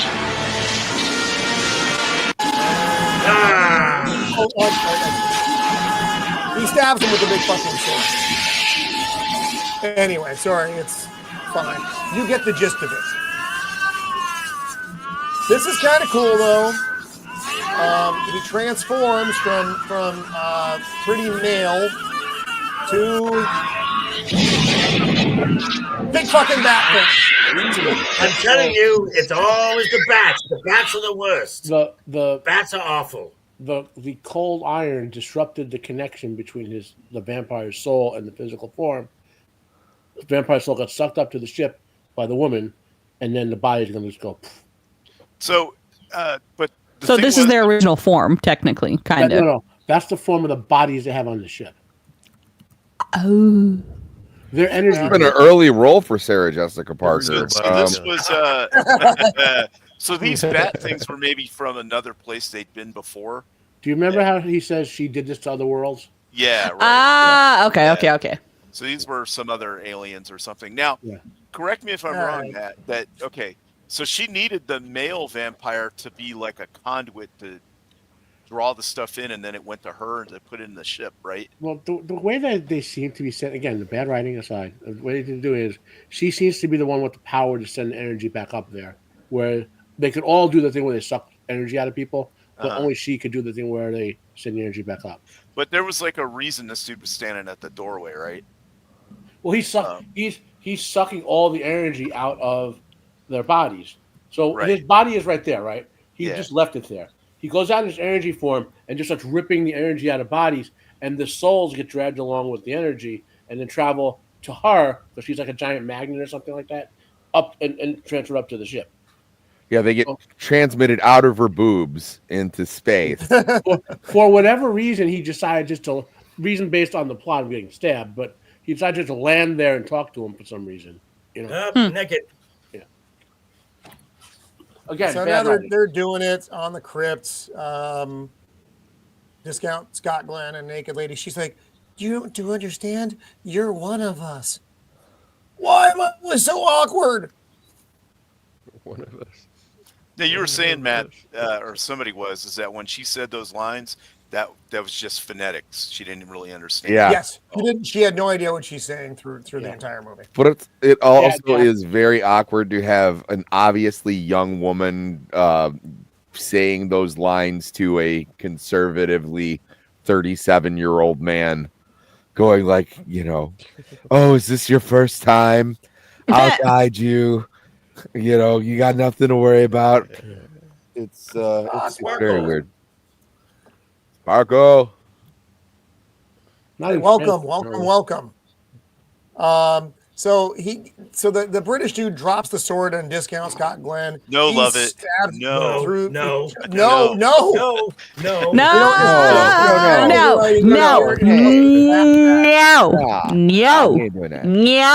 I'd rather this any day than that. I'll watch this 100 times over than that. Some explaining here because I am going to get confused. Yes, Mr. So all the lights go back up to the ship. Their bodies are gone. They're shooting up this beam of light back to the space artichoke into the chamber where the bodies were originally. And then the ship leaves, and he's just like, "Well, fuck, I'm glad that's over." And this is pretty much the end of the movie. Then it just goes off into space. Right now. What the absolute fuck happens at the end of the movie? I didn't understand it. I'm clearly not bright enough, or it was just written so poorly that it was written very poorly. Bad. Bearing no relation to what happens in the book, which I'll tell you in a minute. Basically, he disrupted their bodies. Their energy forms were freed and went up to the ship, and now they have plenty of bodies to inhabit, plenty of souls to become other space vampires, and plenty of life energy to make the ship go and all that, right? Because there are bodies in all these little cubicles now. Yeah, and plenty of energy to animate them all. Okay. So basically, the vampire still won. Yes. Okay. Now the book, and spoiler for the book, but the book makes more sense. They were energy aliens. Remember I said at the beginning, the energy aliens who wanted to be immortal, so they kind of gave up their true form and would die, but unless they sucked in life force from other beings, right? So, and they were kind of hiding or imprisoned or something on that ship a long time ago. The end of the book, the aliens come from the other place where they were from and say to them, we'll turn you back into your true form, even though it means you're going to die. And the alien and the vampires choose it because they're tired of living so long. So they get turned back into their true energy form and then die. And then there's the commander's still alive because he learned how to absorb energy, but not in a way that kills people from the aliens. And I think in the book, humans learn to do that and become longer lived, but without killing people. That's kind of the book kind of. This was a weird. Like I said, I read the book when I was 12. So Grant, bear with me. Well, like I said, even the author of the book exactly, did not like Mando. the movie, which is not shocking, really. It's such a strange film, and you can tell when they started losing budget because it goes fucking left field like radically. Because the beginning of the movie, this movie had good intentions, but it just didn't work. Well, it didn't have much of a chance, though. I mean, when the budget runs out and the writing the editing goes to chop, it just kind of is what it is. It makes me think of on chop this movie if it would make more sense. Well, the Toby Hooper original director's cut is. They said it at least was a cohesive piece. This essentially the Patrick Stewart scene on. Well, even before that, it's right around the Patrick Stewart scene. I guess that's the hardest turn it makes into fuckery, and then never comes back. Well, no, the director's cut. It just all goes to hell. What's called the director's cut is has about 15 more minutes of footage, but it does not go back and add back all the space stuff at the beginning or whatever. Oh, they don't fix the editing stuff. They don't undo the destructive editing. They just add stuff in to make the story. Okay. They fill in stuff like there's a little more story in the middle is the best way to put it. Plus some more names. Release the Hooper cut. Release the Hooper cut. Again, there's a lot of big names associated with this movie, which is interesting. You have Toby Hooper, Henry Mancini, Patrick Stewart in a very peculiar role. I don't, as an adult, I don't know how I feel. The movie is interesting. It's still kind of fun to watch, though it's not a good movie. It's not a good movie. The movie's fun. It is just objectively terrible. It is. It is. Yeah. Although I will the beginning of the movie is good. All that space shit is good. That the X-Files like scene when they're gonna autopsy naked space lady, good. But then the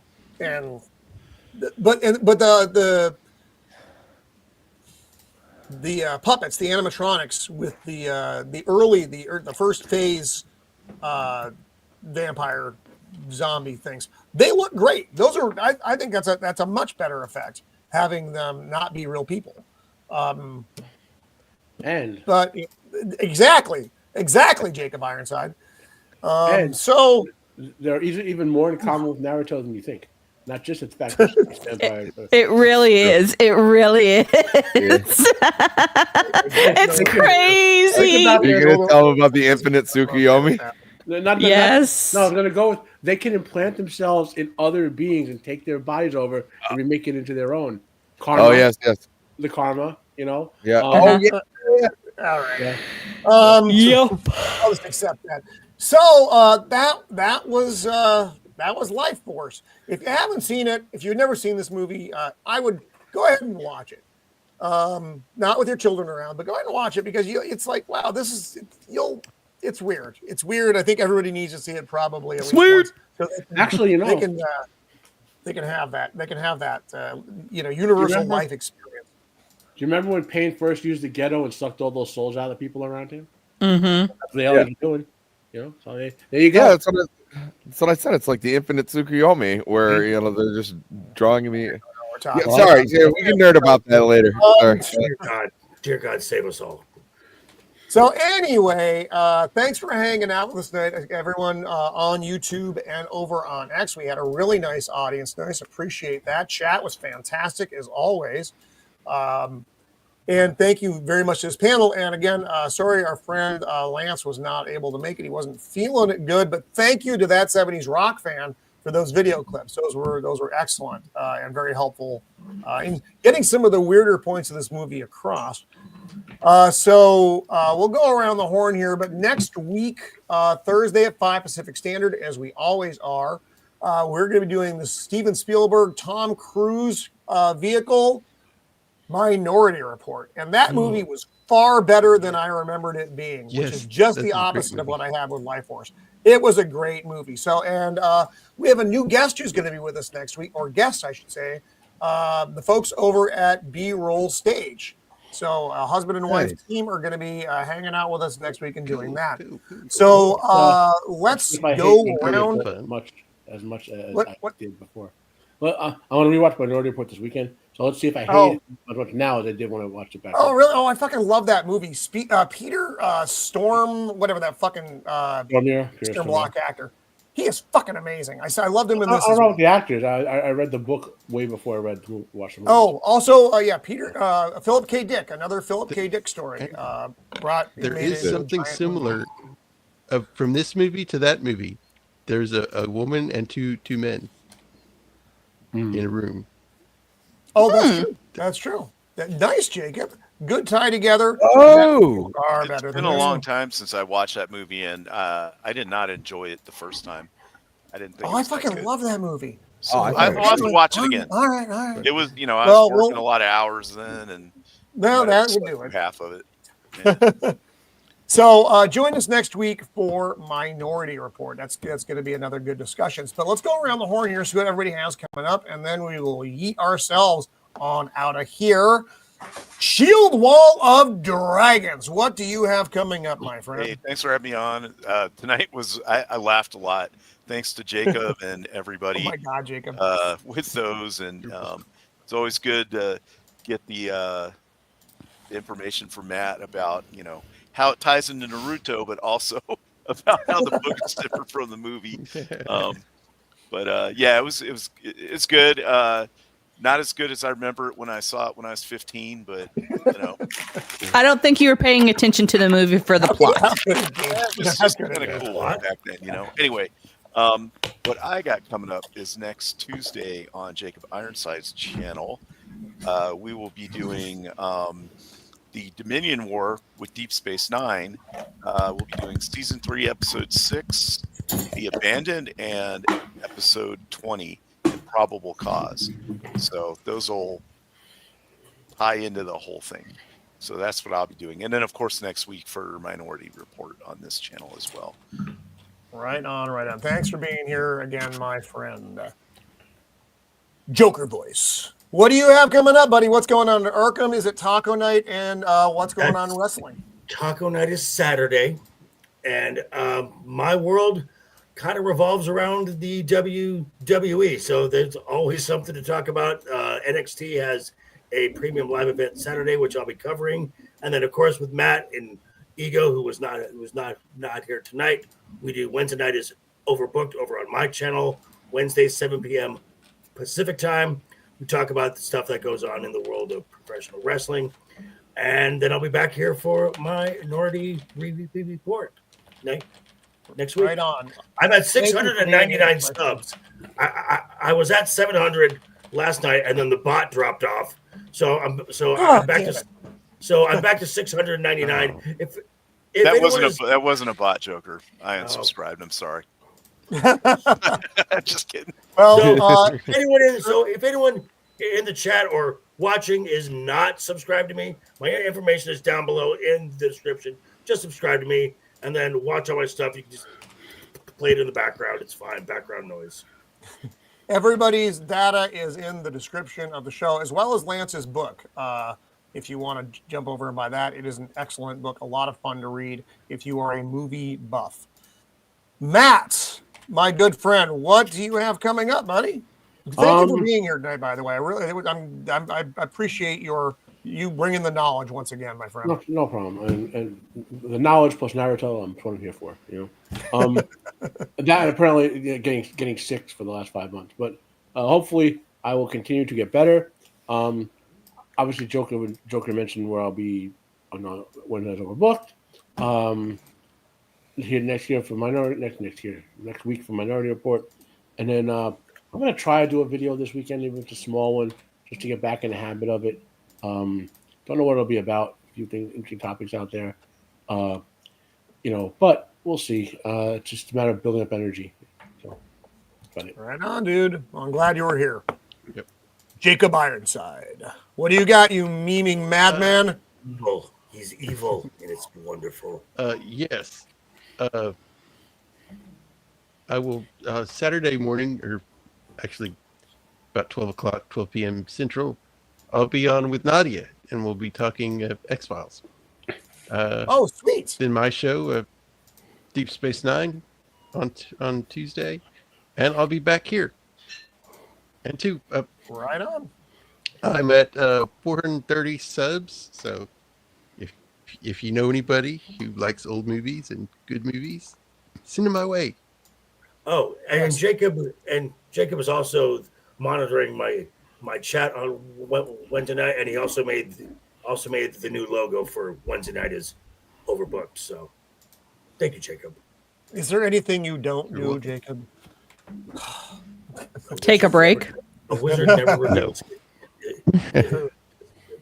All right, appreciate the memes tonight, Mike. Those were brilliant. Again, top tier stuff tonight. That was absolutely fantastic. Sammy, what do you have coming up, buddy? Whoa. Well, I will have my news channel or my new show on Sunday. We'll be having Jay Viper on with Gord King. We'll be hopping back in for shenanigans. Always a good time to have Gord. And then, next week I will have my show at Leon, Tinfoil Haters. And then I'll be back here for Minority Report. And then next Saturday, the 23rd, I believe, I will be dropping my Batman show, Cavecast. So, or Saturday, the 22nd, sorry. I will be dropping my Batman show, Cavecast. So about a week out from that.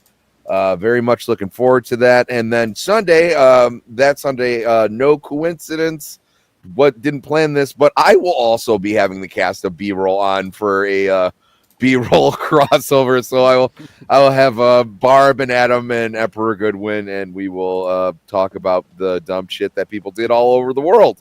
Emperor Goodwin, good peoples. Oh yes, absolutely. And then so that'll do it for me. I will or prostitute. Yes. Excellent. That's a lot of stuff, man. Untamed Mando, what do you have coming up? So I will for sure. I'll be on Jacob's show Tuesday. I'm getting back into streaming on my own channel, so on Twitch and Kick, streaming probably either the game Sea of Thieves, which is a pirate game, or the game Phasmophobia, which is a ghost hunting game. It just kind of depends on the crew, what they're wanting to do. So that's most Wednesdays now. Thursdays I am here with this crew, and then not this upcoming Saturday, but the next Saturday, I will be rolling some dice once again with the 1001 Masks crew. So if you like D&D and rolling the math rocks, please swing by. I'm streaming that on 6 p.m. Central Standard Time every other Saturday. So not this Saturday, but the next Saturday. Math rocks?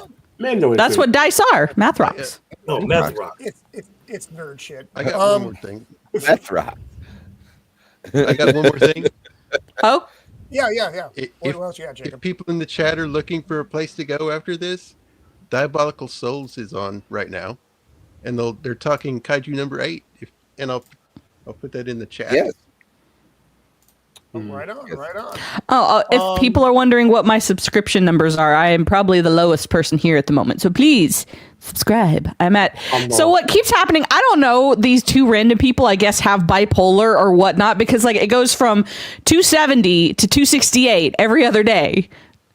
Those are bots. I got nothing. Those are bots. It's the slow climb. Anyway, So thanks for hanging out with us this week. Monday, the 17th, President's Day. I'm going to be with Left Eye Ego at 3 Pacific Standard. We're going to be finally getting around to doing one of our toy unboxings. I've got like 15 figures that I've been waiting to open up, so it's going to be crazy. And then, of course, next Thursday. So thanks for hanging out with us tonight. We do appreciate it. Please like and subscribe. Thanks for hanging out with us on X and on YouTube. This was a lot of fun. It was weird, but it was still a lot of fun. So we'll see you here next week. Until then, be kind. Noodles.